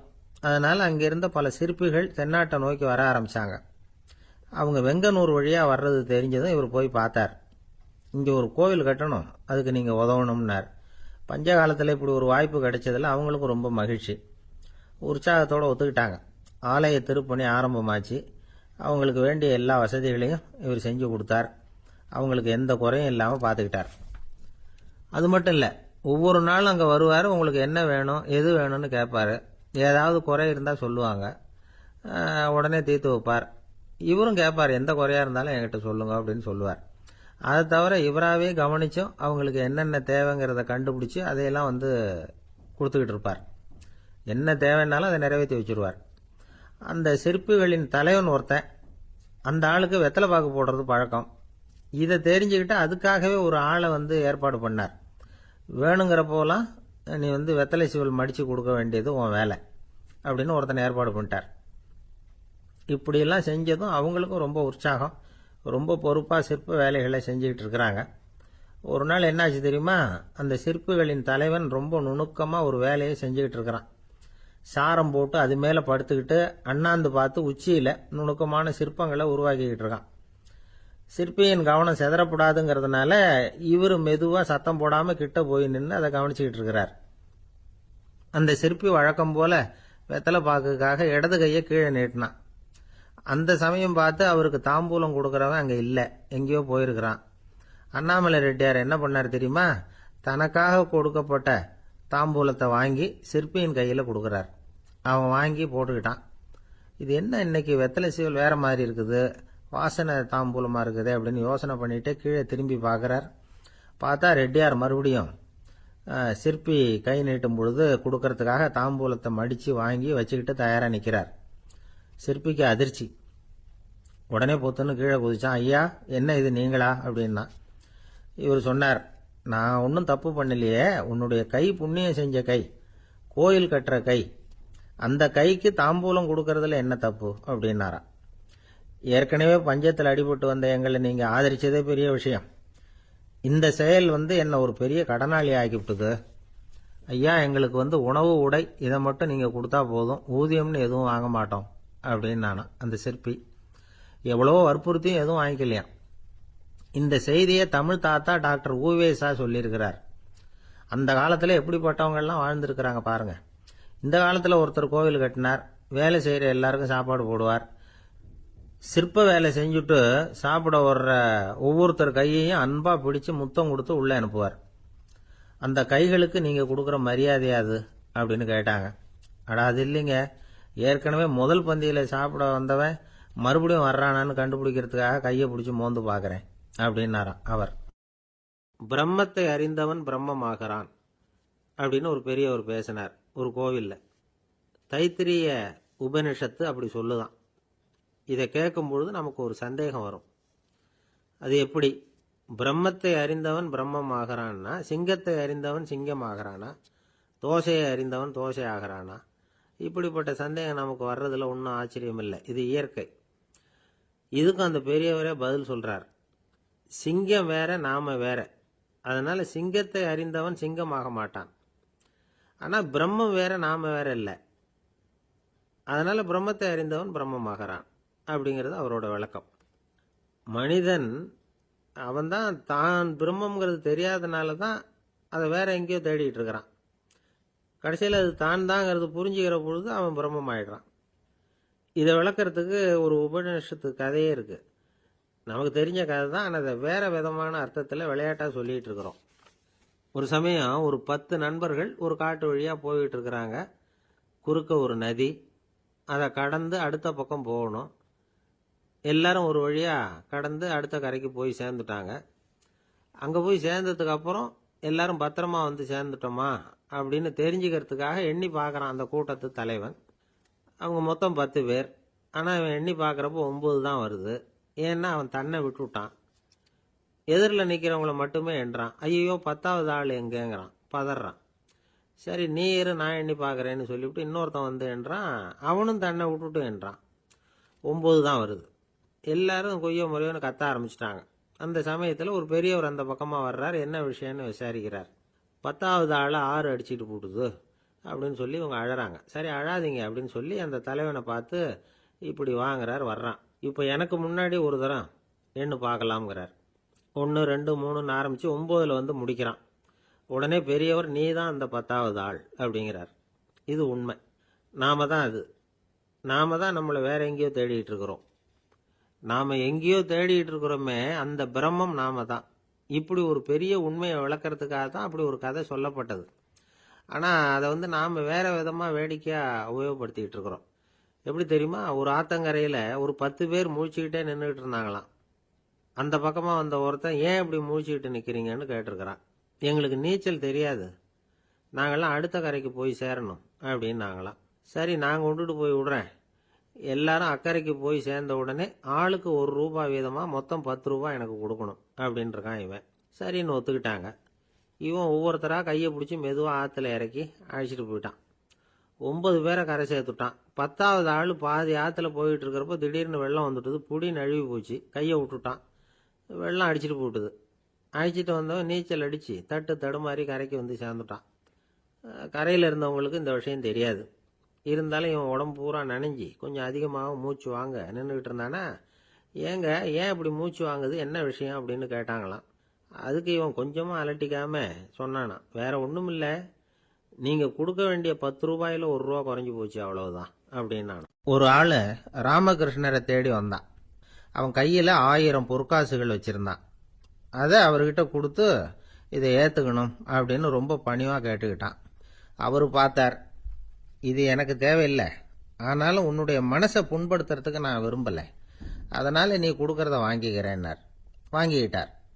அப்புறம் கேட்டார், இதை பாரு, இனிமே இதெல்லாம் என்னுடையது தானே அப்படின்னார். ஆமாம், அதையெல்லாம் நான் உங்களுக்கே கொடுத்துட்டேன்னா அவன்.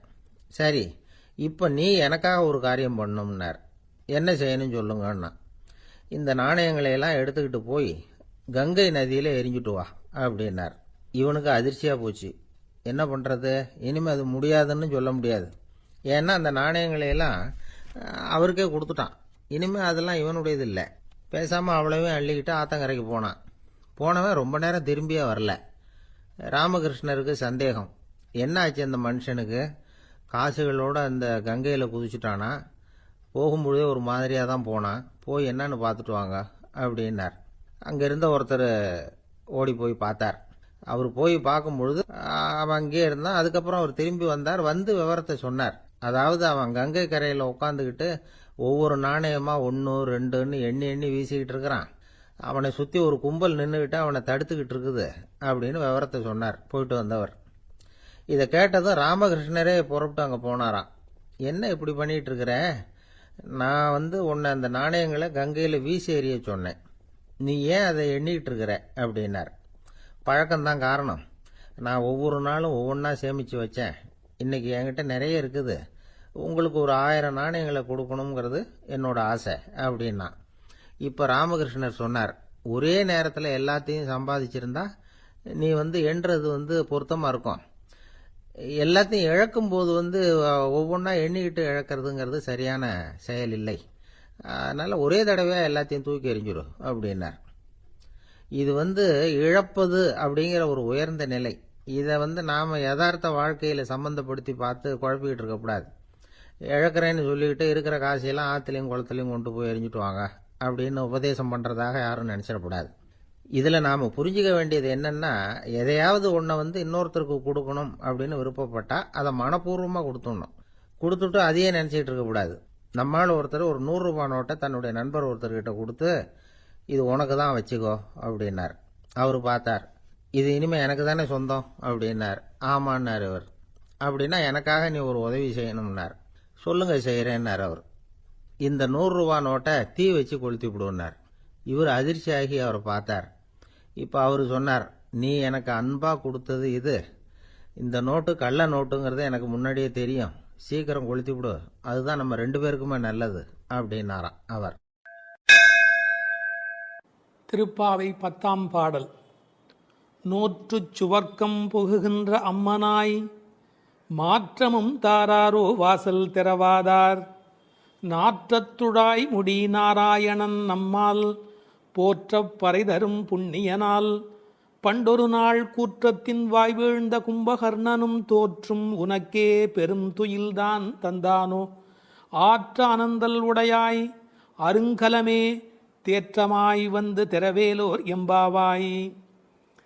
இந்த பாடலை நோன்பின் பெருமையால் கண்ணனை கையில் கனிபோல் அடைந்த ஒரு பக்திமிக்க பாவை எழுப்பப்படுகிறாள் என்றும் பார்க்கலாம். அல்லது தூக்கத்தையே நோன்பாக கருதி சோம்பி கிடக்கிற ஒருவளை கேலி பேசுவதாகவும் பொருள் கொள்ளலாம். இப்போது பாடலின் பொருளை முதலில் பார்ப்போம். நோன்பின் பலன் கைவரப் பெற்று அதன் விளைவாக சொர்க்கத்தையே அடைகின்ற பெண்ணே, அந்த சொர்க்கத்தினுள்ளே புகும் பெண் என்றாலும் உறக்கத்தை நோன்பாக கொண்டவளே என்று இன்னொரு பொருள். நீ வாயில் கதவைத்தான் திறக்கவில்லை, வாயை திறந்து பதில் கூடவா சொல்லக்கூடாது? மனம் நிறைந்த திருத்துழாய் துளசி மாலையை திருமுடியில் அணிந்திருக்கிற நாராயணன், நமது போற்றுதலை ஏற்று பலனை வழங்குகின்ற புண்ணியன், முன்னொரு காலத்தில் யவனுக்கு இரையாகி போன கும்பகர்ணன் உன்னுடன் தூக்கப் போட்டிக்கு வந்து தோற்று பெரிய தூக்கத்தை தன் தோல்வியின் அடையாளமாக உனக்கு வழங்கிவிட்டானா என்ன? மிகுந்த சோர்வும் சோம்பலும் ஏன் உனக்கு? இந்த குழுவுக்கே ஒப்பற்ற அணிகலன் போல விளங்குகிறளா அல்லவா நீ? படுக்கையை விட்டு தெளிவுடன் எழுந்து வந்து கதவை திற என்று வெளியில் நின்ற தோழியர் உள்ளே படுத்திருப்பவளை அழைக்கிறார்கள். இதுவே பாடலின் திரண்ட பொருள். இங்கே கேலியும் கிண்டலும் கூட ஒரு வகையான விளையாட்டாக எடுத்துக்கொள்ள ஒரு பகுதி இடம் கொடுக்கிறது. ஒரு பெண் சொல்லி இருக்கிறாள், நான் கடுமையான தவம் பண்ணி சொர்க்கம் போகப் போகிறேன் என்று இவர்கள் பேசிக்கொண்டிருக்கிற போது தோழிகளுக்கு மத்தியில் சொல்லி இருக்கிறாள். அவளை இப்போது எழுப்ப வந்திருக்கிறார்கள். ஆஹா அடியம்மா, நீ சொர்க்கம் போகிற லட்சணம் என்ன என்று எங்களுக்கு தெரியாதா? நோற்று சொர்க்கம் போகுகின்ற அம்மனாய், நீ தவம் பண்ணி சொர்க்கம் போவேன் என்று சொன்னாயே, இப்போது படுத்து கிடக்கிறாயே. இப்படி எடுத்துக்கொண்டால் அது ஒரு கேலியான கிண்டலான அவளை பற்றி பேசுகிற ஒரு விளையாட்டு பேச்சாக பொருளாகிறது. உண்மையிலேயே எடுத்துக்கொண்டால் அவள் உண்மையான கடினமான முயற்சி உடையவள், எல்லா நோன்புகளையும் சரியாக மேற்கொள்ளுகிறவள், நாளை வைகுந்தம் சேர வேண்டும் என்ற எண்ணத்தில் தன் வாழ்நெறியை அமைத்து கொண்டவள்.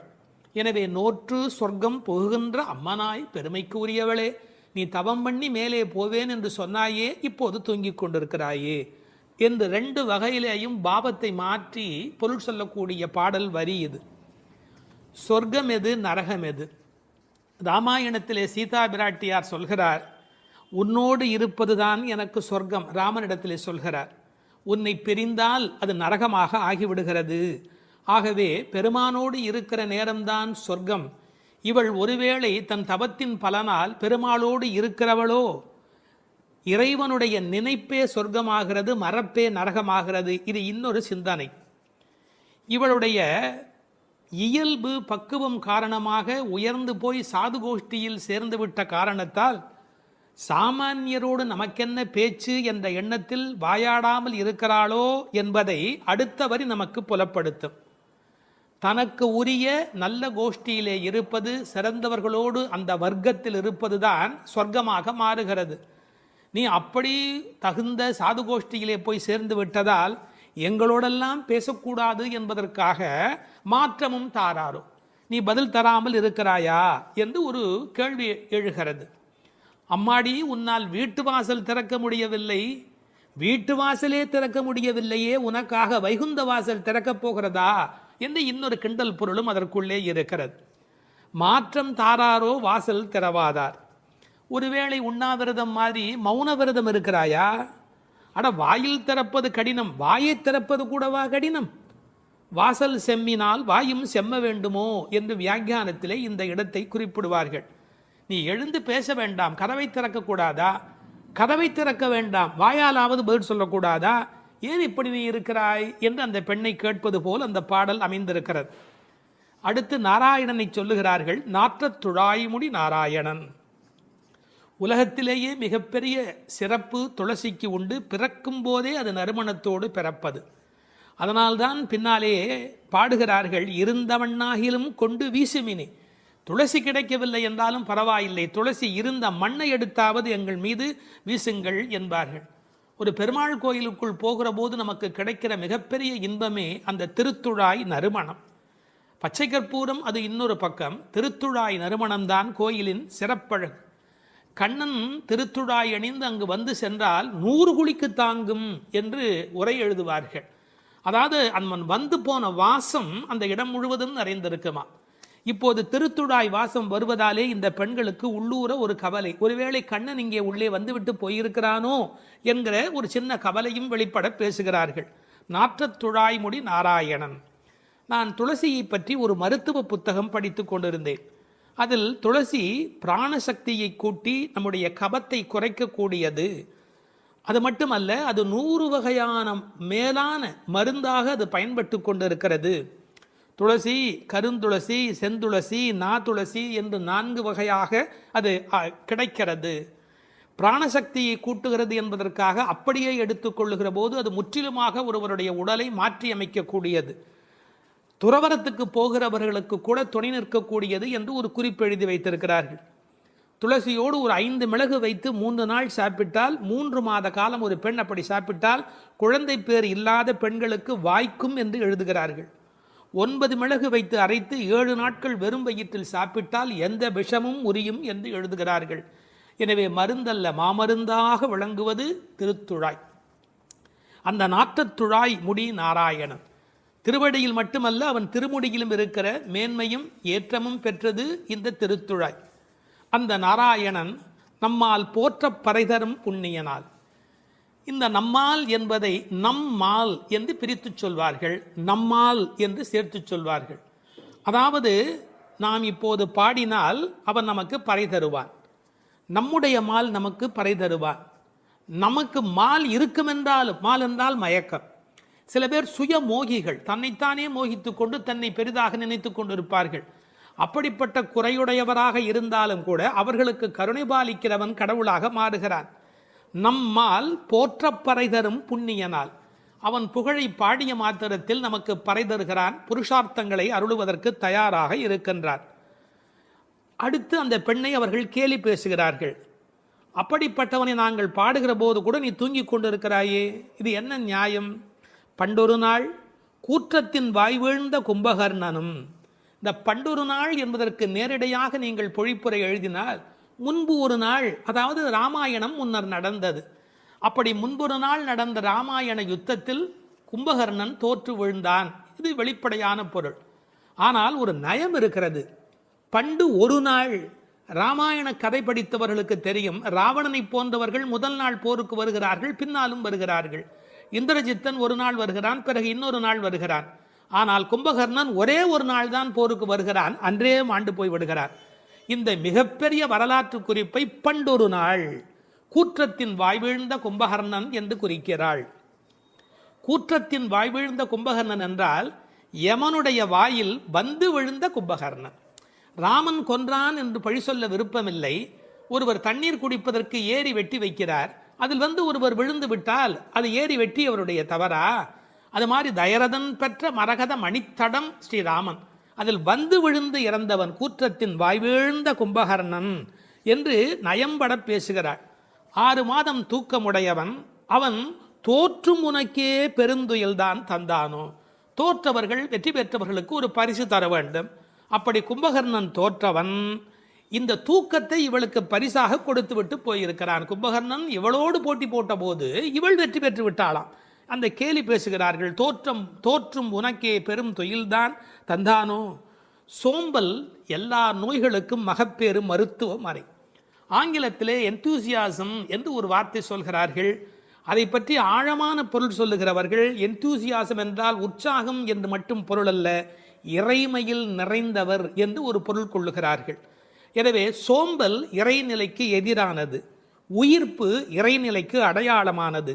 நீ இப்படி கும்பகர்ணனை போல் தூக்கத்தில் இருக்கிறாயே, நீ அனந்த நிலையில் இருக்கிறார், அதாவது தூக்கமும் இல்லை விழிப்பும் இல்லை, அந்த நிலையில் இருக்கிறாய், ஆற்ற ஆனந்தல் உடையாய். ஆனால் நீ யார்? எங்களுக்கு அரும் கலை. நீ வந்தால் எங்கள் கோஷ்டிக்கே பெருமை, எங்கள் கோஷ்டியே ஒளி வீசக்கூடியது, எங்களுக்கு நல்ல அணிகலன் நீ. தேற்றமாய் வந்து திரவேலோர் எம்பாவாய். தேற்றமாய் என்றால் படுத்த நிலையிலேயே அப்படியே எழுந்து வெளியிலே வந்து விடாது. அதுக்கு ஒரு உரை சொல்வார்கள், வால்மீகத்தில் இலக்குவனை பார்க்க தாரை வந்த மாதிரி வந்து விடாதே, நீ உன்னை அழகுபடுத்தி கொண்டு திருத்தமாக வர வேண்டும் என்ற குறிப்பை அருங்கலமே தேற்றமாய் வந்து திரவேல் என்று பாடுகிறார்கள்.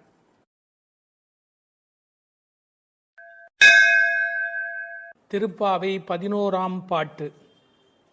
கற்றுக்கரவை கணங்கள் பல கறந்து செற்றார் திரளழியச் சென்று செரு செய்யும் குற்றமொன்று இல்லாத கோவலர்தம் பொற்கொடியே புற்றரவு அல்குல் புனமையிலே போதராய். சுற்றத்து தோழிமார் எல்லாரும் வந்து நின் முற்றம் புகுந்து முகில் வண்ணன் பேர் பாட, சிற்றாதே பேசாதே செல்வப் பெண்டாட்டினி எற்றுக்கு உறங்கும் பொருளேலோர் எம்பாவாய். கண்ணனை எண்ணி நோற்காமல் அவன்தான் நம்மை எண்ணி நோற்று இங்கு வரட்டுமே என்று எண்ணி எல்லாவற்றிலும் சிறந்தவளான ஒரு பெண், பக்தி பெண் இந்த பாசுரத்தில் எழுப்பப்படுகிறாள். எல்லாமே கன்றுகள் போல இளமையான பசுக்கூட்டங்கள், பலவற்றை கறப்பதில் ஈடுபட்டு உள்ளவர்கள் இந்த கோபாலர்கள். பகைவர்கள் வந்துவிட்டால் அவர்கள் இருக்கும் இடத்திற்கு சென்று அவர்களது திறமை அழியும்படி போர் புரிய வல்ல குற்றமற்ற போர் வீரர்களை பெற்ற ஆயர் குலத்திலிருந்து வந்த பொன்கொடி போன்றவள் இந்த பெண். புற்றிலே உள்ள நாகத்தின் படம் போன்ற மறைவிடத்தையும் காட்டில் உலவும் மயில் போன்ற சாயலையும் உடையவளே, எழுந்து வா. நமது ஆயர்குடி பெண்கள் எல்லோரும் உன் வீட்டு முற்றத்திலே கூடி மேக நிறமுடைய கண்ணனது திருப்பெயர்களை கூறி பாடி மகிழ்கிறோம். நீயோ அசைவதே இல்லை, வாய் திறந்து பேசுவதும் இல்லை. அப்படி என்ன பெரும் செல்வமடி உனக்கு? இந்த உறக்கத்தில் உனக்கு என்ன அவ்வளவு ஈடுபாடு? எழுந்து வா என வெளியில் உள்ள பெண்கள் உள்ளே உறங்கும் பெண்ணை எழுப்புவதாக அமைந்துள்ள பாடல். இவர்கள் யாரை எழுப்புகிறார்கள்? 3 அடையாளங்கள்.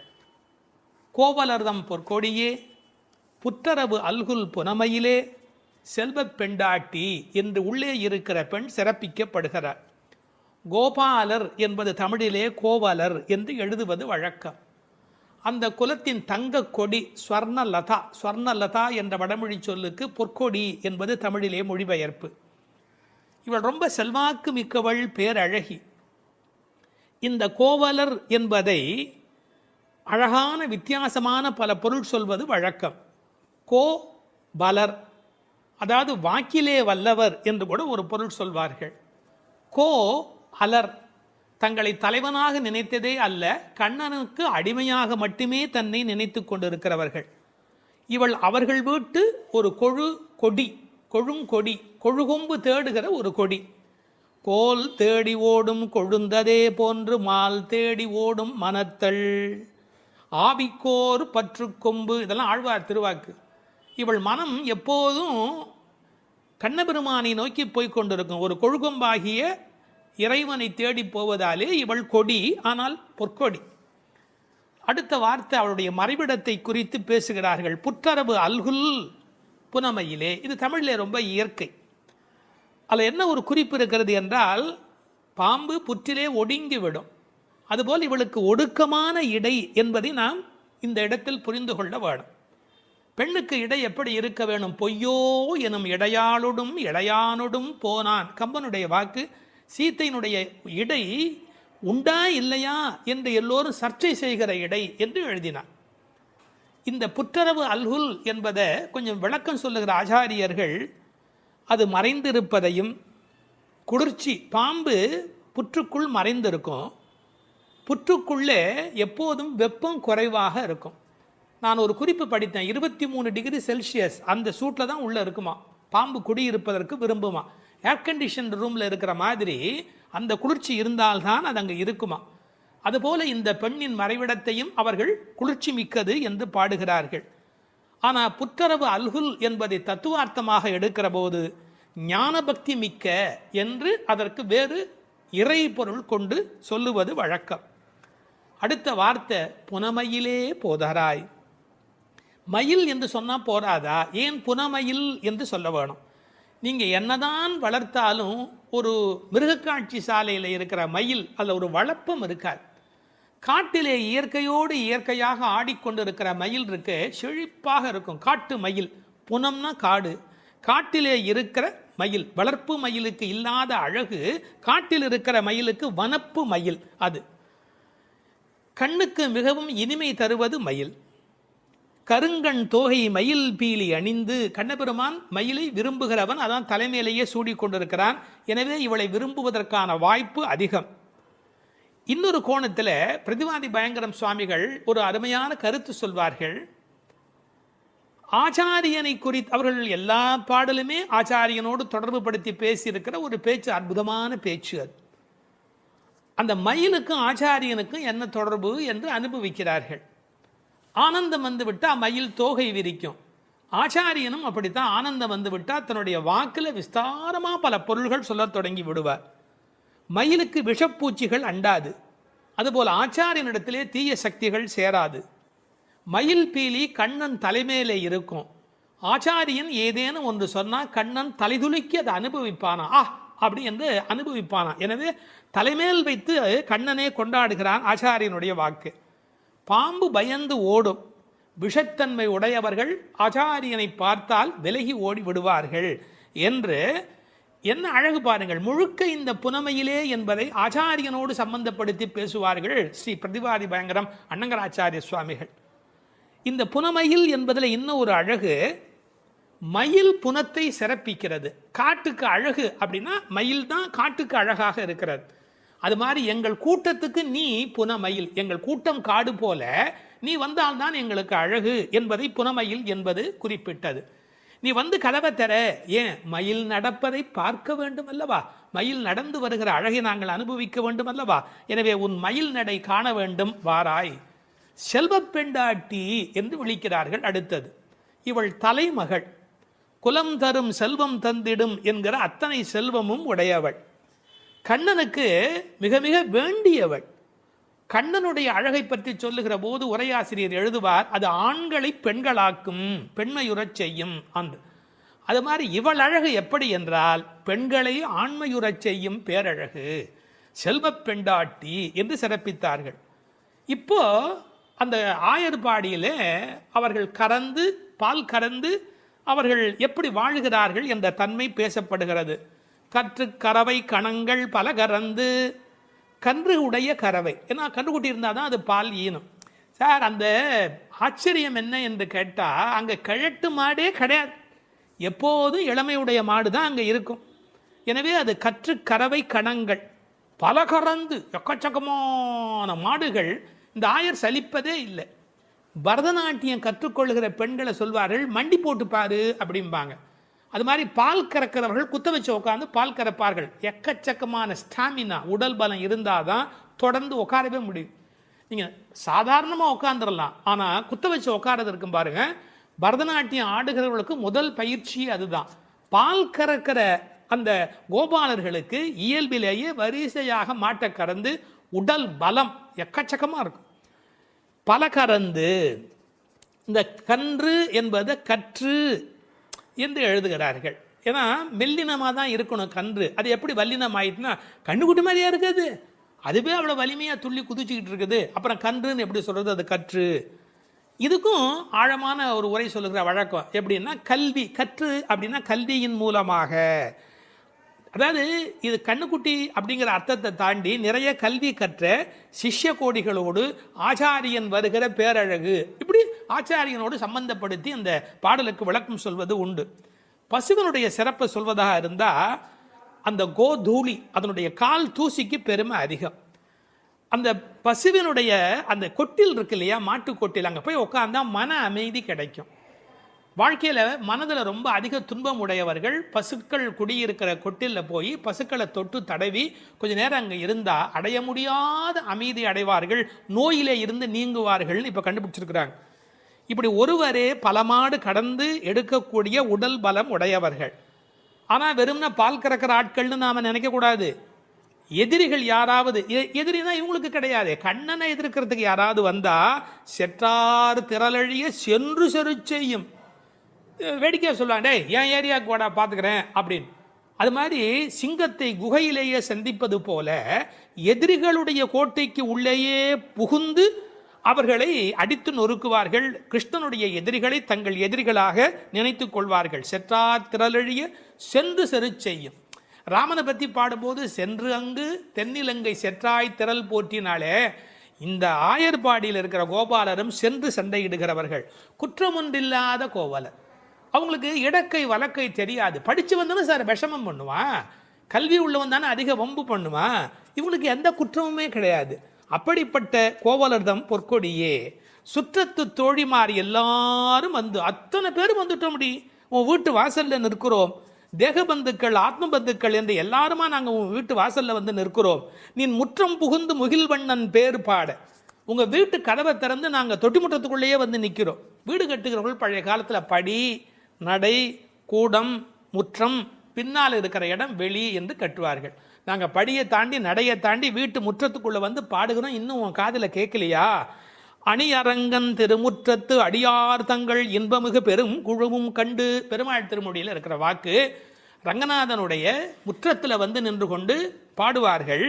அதுபோல நாங்கள் இப்போது பாடிக்கொண்டிருக்கிறோம். முற்றம் புகுந்து முகில் வண்ணன் பேர் பாட. ஒரு அழகு சொல்லட்டுமா? உன்னை புனமயில் என்று வர்ணிக்கிறார்கள். மயில் எப்போ ஆடும்? முகில் பார்த்தா ஆடும். கண்ணன் முகில் வண்ணன், நீ புனமயில், அவனுக்கென்று ஆட பிறந்தவள். முகில் வண்ணன் பேர் பாட சிற்றாதே. சிற்றாதேன்னா அசையாம கிடக்கிறமா, நீ உடம்பு கூட அசையில.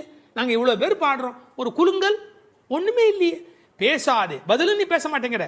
செல்வ பெண்டாட்டி, ரொம்ப உனக்கு நாம் கண்ணனுக்கு வேண்டியவன் அப்படிங்கிற ஒரு ஒரு கர்வம் வந்து விட்டதா? செல்வ பெண்டாட்டி நீ எற்றுக்கு உறங்கும் பொருள் ஏலோர் எம்பாவாய். உறக்கத்தில் அர்த்தமே இல்லையேடி, அர்த்தமில்லாத தூக்கத்தில் போய் ஆழ்ந்து கிடக்கிறாயே என்று பேசுவதாக அமைந்திருக்கிறது இந்த பாடல்.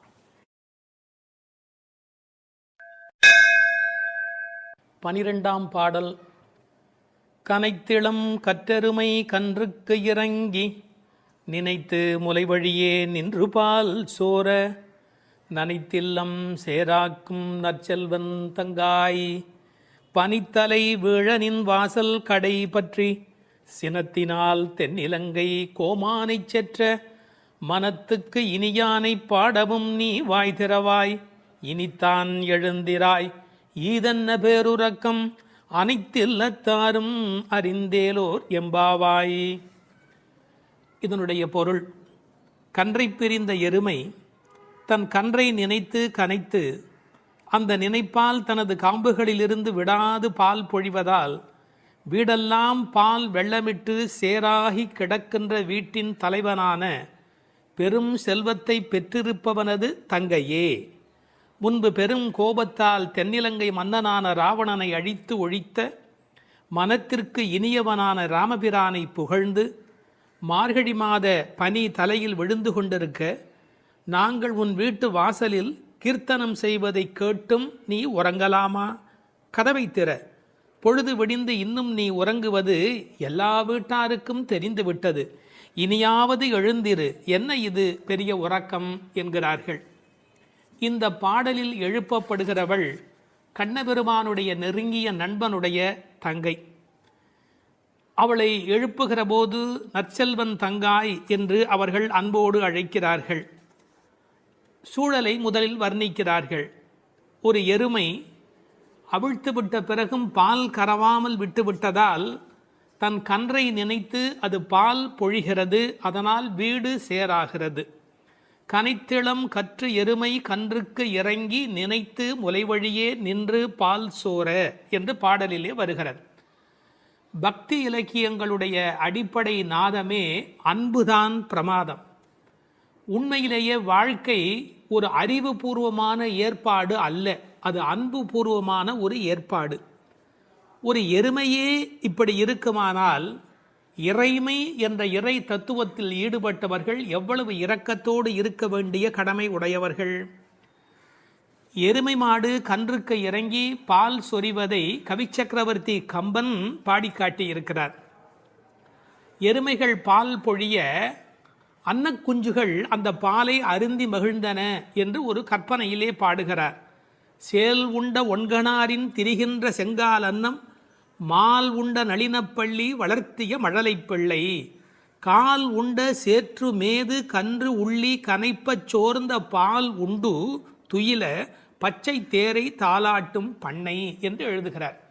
நாட்டு வளத்தை எழுதுகிற போது தாமரைப்பூவில் உறங்கிக் கொண்டிருக்கிற அன்னக்குஞ்சுகளுக்கு எருமை மாடு தன்னுடைய கன்றை நினைத்து சொரிந்த பால் அவைகளுக்கு கிடைத்தன என்று கோசல நாட்டு வளத்தை பாடுகிற போது குறிப்பிடுகிறார். உண்மையிலேயே இந்த எருமைகள் இப்படி பால் கறக்கும் என்கிற தன்மையினை வேறு ஒரு வகையில் சங்க இலக்கியத்தில் ஒரு புலவர் பாடி காட்டியிருக்கிறார். வெள்ளி வீதியார் என்ற ஒரு புலவர்.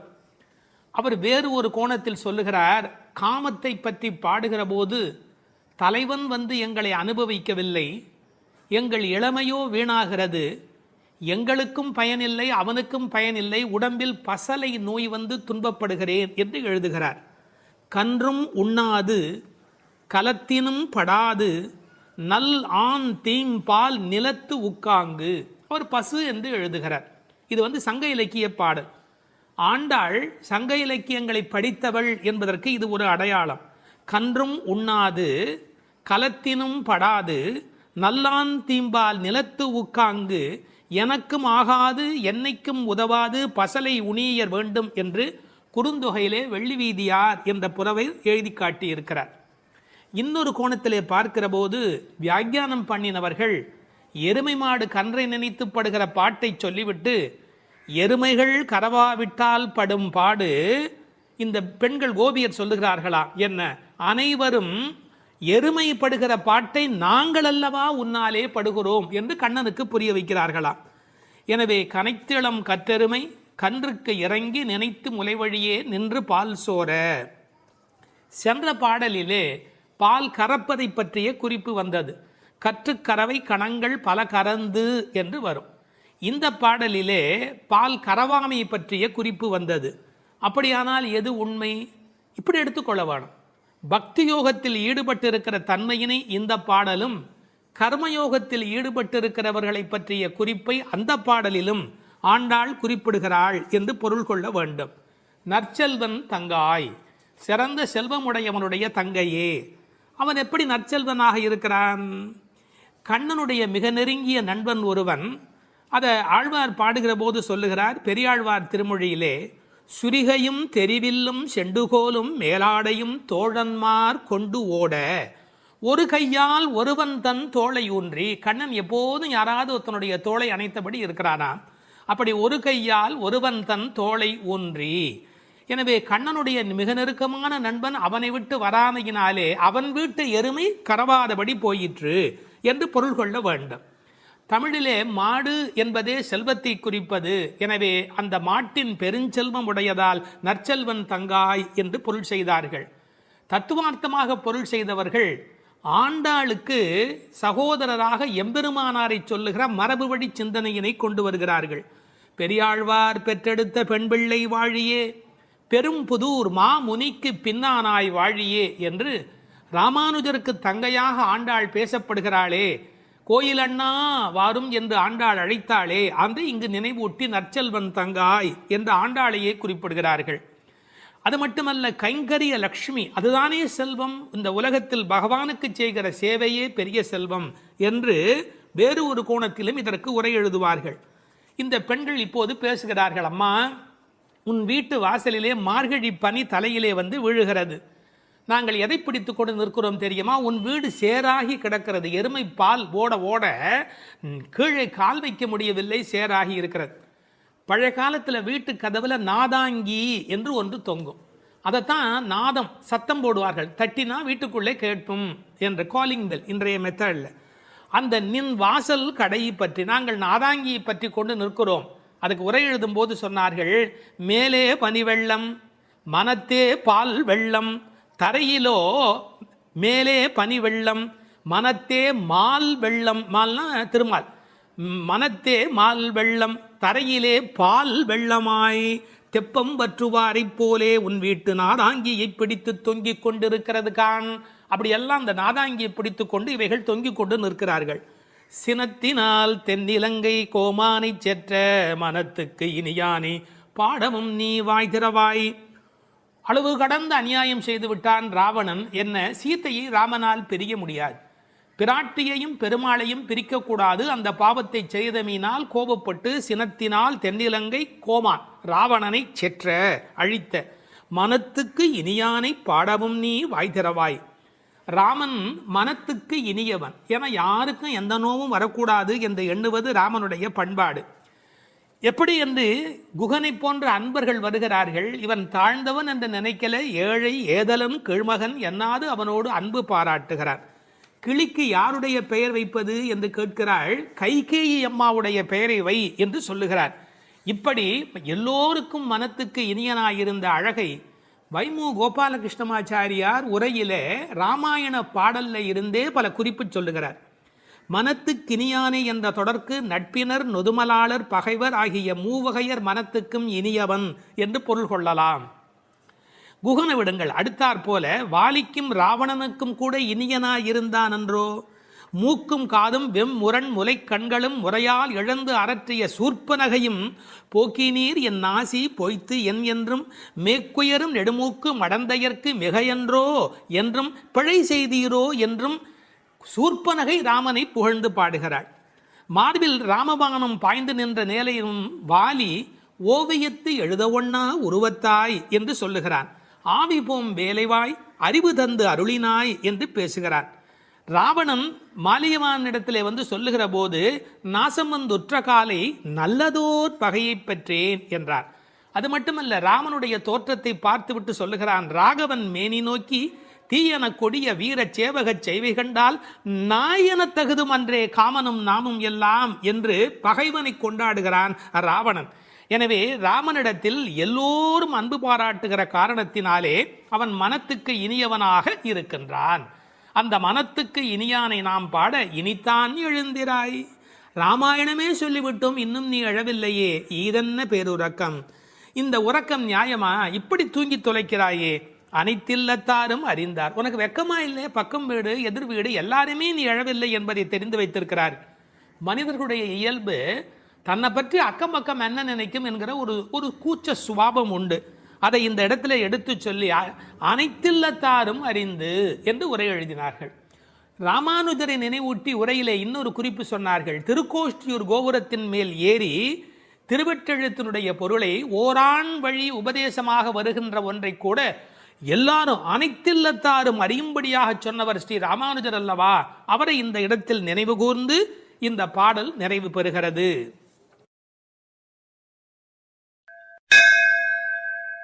13வது பாடல். புள்ளின்வாய் கீண்டானே பொல்லா அரக்கனை கிள்ளிக் களைந்தானே, கீர்த்திமை பாடிப்போய் பிள்ளைகள் எல்லோரும் பாவை களம் புக்கார், வெள்ளி எழுந்து வியாழம் உறங்கிற்று புள்ளும் சிலம்பினகான், போதறிக் கண்ணினாய் குள்ளக் குளிரக் குடைந்து நீராடாதே பள்ளி கிடத்தியோ, பாவாய் நீ நன்னாளால் கள்ளம் தவிர்ந்து கலந்தேலோர் எம்பாவாய்.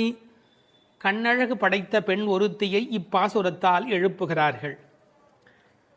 மலரில் உள்ள வண்டுகள் போன்று அழகிய கண்களை உடையவளே, கொக்கு வேடத்தில் வந்து வாயை பிளந்து கண்ணனை விழுங்க எண்ணிய பகாசுரனை அவன் வாயை கிழித்து அழித்த கண்ணபெருமான், கொடியவனான ராவணரது தலைகளை அறுத்து அழித்த ராமபிரான், அவர்களது வீர வரலாறுகளை பாடிக்கொண்டு இளம்பெண்கள் எல்லோரும் பாவை நோன்புக்குரிய இடத்திற்கு எப்போதோ சென்று விட்டனர். வானத்திலேயோ குரு என்கிற கோள் மறைந்து சுக்கிரன் உதயமாகிவிட்டான். பட்சிகள் வீதியெல்லாம் பறந்து சப்திக்கின்றன. இந்த மார்கழி விடியல் விடியும் முன்பே உடல் நன்கு குளிரும்படி மடுவில் குடைந்து குடைந்து நீராட வேண்டாமா? இன்னும் படுக்கையில் சுருண்டு கிடக்கலாமா? நல்ல நாளும் அதுவுமாக இப்படி இருக்கிறாயே, அப்படி உனக்கு என்ன தனிய அனுபவம்? உன் மனதில் உள்ள கள்ளத்தனத்தை விடுத்து எங்களோடு சேர்ந்து வா என்று அழைக்கிறார்கள். இதை ரசமாக அனுபவிக்கிறவர்கள் முதல் பாடலிலே மனத்துக்கினியான் என்று ராமனை பேசிவிட்டதால் இந்த ஆயர்பாடிக்குள்ளே ஒரு பெரிய விவாத கோலாகலம் ஏற்பட்டு விட்டதாம். அதாவது சர்ச்சை. அது யாரடா அது?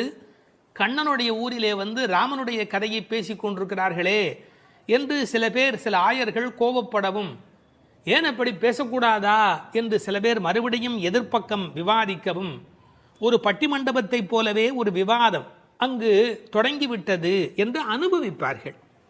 ஏனென்றால் இந்த பாடல் எப்படி வருகிறது? புள்ளின்வாய் கீண்டானி என்று கண்ணபெருமான் பகாசுரனை அழித்த கதையை சொல்லி பிறகு பொல்லா அரக்கனை கிள்ளிக் களைந்தானே என்று ராமாவதார கதையையும் சேர்த்து பேசுகிறார்கள். அதை எப்படி சொல்லுகிறார்கள்?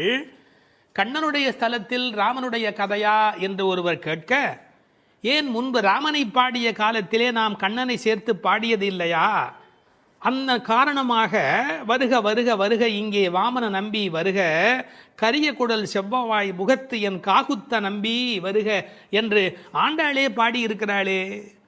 எனவே ஆண்டாள் சிற்றில் சிதைத்தல் பாடுகிற காலத்தில் சீதவாய் அமுதம் உண்டாய் எங்கள் சிற்றில் சிதையேல் என்று பாடியிருக்கிறாளே. அந்த அனுபவத்தை எல்லாம் இங்கே குறிப்பிடுகிறார்கள். வருக வருக என்று ஆழ்வார் அனுபவித்ததையும் சிற்றில் சிதைக்காதே என்று ஆண்டாள் அனுபவித்ததையும் இந்த இடத்தில் மேற்கோளாக காட்டி, இந்த அயோத்தியிலே ராமபெருமானுடைய புகழை பேசுவது போல ஆயர்பாடியில் கண்ணன் புகழ்தான் பேச வேண்டும் என்ற கட்டாயமில்லை, இடம் மாறி பேசினாலும் ஒன்றும் தவறு இல்லை என்று ஒப்பந்தமாயிற்று என்று இதை வேறு ஒரு கோணத்திலே பேசுவார்கள். தீவிரப்பற்று உடையவர்கள் எப்போதும் இது போன்ற பிரச்சனைகளில் ஈடுபடுவது என்பது தவிர்க்க முடியாதது. புள்ளின் வாய் கிண்டானே பொல்லா அரக்கனை கிள்ளிக் களைந்தானே, பறவை வடிவத்திலே வந்தவனை அவன் அழித்தவன். பள்ளத்தில் மேயும் பறவை உருக்கொண்டு கள்ள அசுரன் வருவானை தான் கண்டு புள்ளிதுவென்று பொதுக்கோ வாய்க்கிண்டான், அப்படியே வாய்க்கிண்டிட்டான், அப்படியே கிழித்து எறிந்து விட்டான். அப்படி அழித்த வரலாற்றை சொன்னவர்கள் பொல்லா அரக்கனை கிள்ளிக் களைந்தானே என்று ராவணனை கொன்றதை பேசுகிறார்கள். இந்த எழுப்புகிற பெண்கள் இந்த பாடலை எல்லாம் கருத்தை எல்லாம் சொல்லி எழுப்புகிறார்கள். உரை கண்டவர்கள் கேட்டார்கள், பொல்லா அரக்கன் என்று ராவணனை குறிப்பிட்டால் நல்ல அரக்கன் உண்டோ? என்ன நயம் பாருங்கள். உண்டு, அரக்கர் குலத்தில் பிறந்தாலும் விபீஷணன் நல்ல அரக்கன், ராவணனோ பொல்லா அரக்கன். அவனோடு பெரிதாக போர் செய்தார் என்று சொல்ல முடியாதான், கிள்ளி களைந்தார். தமிழில் ஒரு பழக்கம் உண்டு, யாராவது ரொம்ப அலட்சியமாக நினைச்சா என்ன கிள்ளுக்கிறேன்னு நினைச்சுக்கிட்டியா என்று கேட்பார். அப்படி ராவனுடைய தலைகளை ராமன் கிள்ளினானான், கிள்ளி களைந்தானே. அதுக்கு வேற ஒரு பொருள் உண்டு. தன்முனைப்பு உள்ளவர்கள் பரமாத்மாவால் அழிக்கப்படுவார்கள் என்கிற அந்த உணர்வு 10 தலை ஒருவருக்கு உண்டு என்ற கதையை அப்படியே எடுத்துக்கொள்வதை விட, பன்முகமாக ஆசை தலி விரித்து ஆடுகிற போது ஒருமுகமுடைய பரமாத்மா மனதை நாம் ஒருமுகப்படுத்தினால் நமக்கு உள்ளே இருக்கிற பன்முகம் அழிந்து போகும் என்று உருவகமாக எடுத்துக்கொண்டு அனுபவிப்பவர்களும் உண்டு. இப்படி ராவணனை அழித்த வரலாற்றை பேசி கீர்த்திமை பாடிப்போய் பிள்ளைகள் எல்லோரும் பாவை களம் புக்கார். இந்த நெல் பயிரிடுகிற இடத்துக்கு நெற்களம் என்று பெயர், அதுபோல் பாவையின் நோன்பு நோற்கிற இடத்துக்கு பாவைக்களம் என்று பெயர். யாருடைய புகழை பாடுகிறார்கள்? கீர்த்திமை பாடி, ராமன் கண்ணன் இருவருடைய புகழையும் பாடி, கீர்த்தி புகழை பாடி பிள்ளைகள் எல்லோரும், சின்ன குழந்தைகளாகிய பெண் பிள்ளைகள் எல்லாரும் சேர்ந்து பாவைக்களம் புக்கார். அவங்கெல்லாம் நோன்பு நோக்கிற இடத்துக்கு போய்விட்டார்கள், நான் மட்டும் உனக்காக இங்கே நின்று கொண்டிருக்கிறேன், சீக்கிரம் வாடி என்பது போல் பேசுகிறார். இப்போது பொழுது வெடிந்து விட்டது என்பதில் அடையாளம் ரொம்ப நுட்பமான ஒரு அடையாளம். வெள்ளி எழுந்து வியாழம் உறங்கிற்று. அதாவது வெள்ளிக்கிழமை தோன்றிவிட்டது, வியாழக்கிழமை முடிந்து விட்டது இல்லை, குரு ஹோரை போய்விட்டது, சுக்கிரஹோரை தொடங்கிவிட்டது. அது இன்னொரு கோணம். வானியலை பற்றி நன்கு ஆய்வு செய்தவர்கள் ஒரு குறிப்பிட்ட காலத்திலே சுக்கிரனுடைய எழுச்சியும் வியாழனுடைய அந்த இறங்கு முகமும் ஒன்றாக நடக்கும் என்று குறிப்பிடுகிறார்கள். சுஜாதா அவர்கள் இதை வைத்துக்கொண்டு கிபி 885 என்று உறுதி செய்ய முடியும் என்று ஒரு கட்டுரையிலே எழுதியிருக்கிறார்கள். ஆனால் வேறு சிலரோ கிபி 8ஆம் நூற்றாண்டில் ஒரே ஒரு முறை மட்டும் அதிகாலை பொழுதில் சுக்கிரன் எழுவதும் குரு மறைவதும் ஒரே வேளையில் நிகழ்ந்துள்ளது. அது முழு நிலவு நாள், பௌர்ணமி. அந்த நாள் அப்படியே குறிப்பிடுகிறார்கள். அந்நாள் கிபி 731 டிசம்பர் 18 காலை 3:30 முதல் 4 மணி. இதனை அடி ஒற்றி ஆண்டாள் பிறந்தது கிபி 716 ஆடிப்பூரம் என்று கணக்கிட்டிருக்கிறார். பாருங்க, எவ்வளவு அழகான ஒரு காலக்கணக்கு. வெள்ளி எழுந்து வியாழன் உறங்கிற்று. புள்ளும் சிலம்பின, முன்னர் ஒரு முறை புள்ளும் சிலம்பின என்ற பாடல் வந்திருக்கிறதே, அதெல்லாம் கூட்டுக்குள்ளே. இப்போ வெளியில் பறவைகள் எல்லா இடங்களிலும் திரிந்து அவை இப்போது சப்தம் எழுப்பிக் கொண்டிருக்கின்றன. இந்த இடத்துல புள்ளும் சிலம்பியதை பற்றி சொல்லுகிற போது உரையாசிரியர்கள் இதை ஆசிரிய பெருமக்களோடு ஆச்சாரிய பெருமக்களோடு இணைத்து பேசுவது வழக்கம். குயில் அதுபோல சில ஆச்சாரியர்கள், கொக்கு அதுபோல, அன்னம் போல, கருடன் போல என்று பறவையோடு அவர்கள் ஓமிக்கத்தக்கவர்கள். கண்டத்வனியிலே, அதாவது குரல் வளத்திலே அவர்கள் குயில் மாதிரி. ஏகாகிர சிந்தையில், எப்போதும் மனம் ஒருமுகமாக இருத்தலில் கொக்கு போல, கொக்கொக்கு கூம்பும் பருவத்து என்பார் திருவள்ளுவர். சாரத்தை கிரகித்துக் கொள்வதிலே அன்னபக்ஷி போல, அன்னத்தைப் போல. கைங்கரியம் என்ற தொண்டு செய்வதிலே கருட பட்சியைப் போல, பல்லடிமை திறத்தினாலே என்று பறவையை அப்படியே அடியார்களோடு ஒப்பிடுவதும் வழக்கம். போது அறி கண்ணினாய், போதுன்னு சொன்னால் முட்டு என்று பொருள். தமிழ் ஒரு அழகான மொழி. அரும்பு, முகை, முகிழ், மொட்டு, மலர். பாருங்க, மலருடைய பல நிலைக்கும் பேர் இருக்கு, இன்னும் கூட இருக்கு. அதாவது வெளியில் புறப்படுவது அரும்பு, கொஞ்சம் மேலே வந்தால் அது முகை, கொஞ்சம் அது இதழ் திறக்க ஆரம்பித்தா அது முகிழ், அது நல்ல விரிந்து விட்டால் தான் அதுக்கு மலர் அப்படின்னு பேர். ரெண்டுக்கும் நடுவில் இருக்க போது போதுன்னு பேர். அந்த போது அது போன்ற கண்களை உடையவள். அதில் வண்டு உட்கார்ந்திருப்பதை போன்ற கண். ஐயா, வெள்ளையாக கண்ணில் ஒரு பகுதி இருக்குது, கருப்பாக ஒரு பகுதி இருக்குது. அது வெள்ளையாக இருக்கிற மலர், அதன் மேலே கருப்பாக இருக்கிற வண்டு உட்கார்ந்திருக்கிற தன்மையினை போதறி கண்ணினாய் என்ற ஓமையாக குறிப்பிட்டார்கள். குளிக்கிறது எப்படி குளிக்கணுமா? குள்ள குளிர குடைந்து நீர் ஆடு. அப்படி ஆடாதே, பள்ளிக்கிடத்தியோ பாவாய் நீ. இந்த பெண்ணம்பெரிய அப்படிங்கிற ஒரு சொல்லாட்சி உண்டு. அதுபோல குள்ள குளிர என்ற வார்த்தையை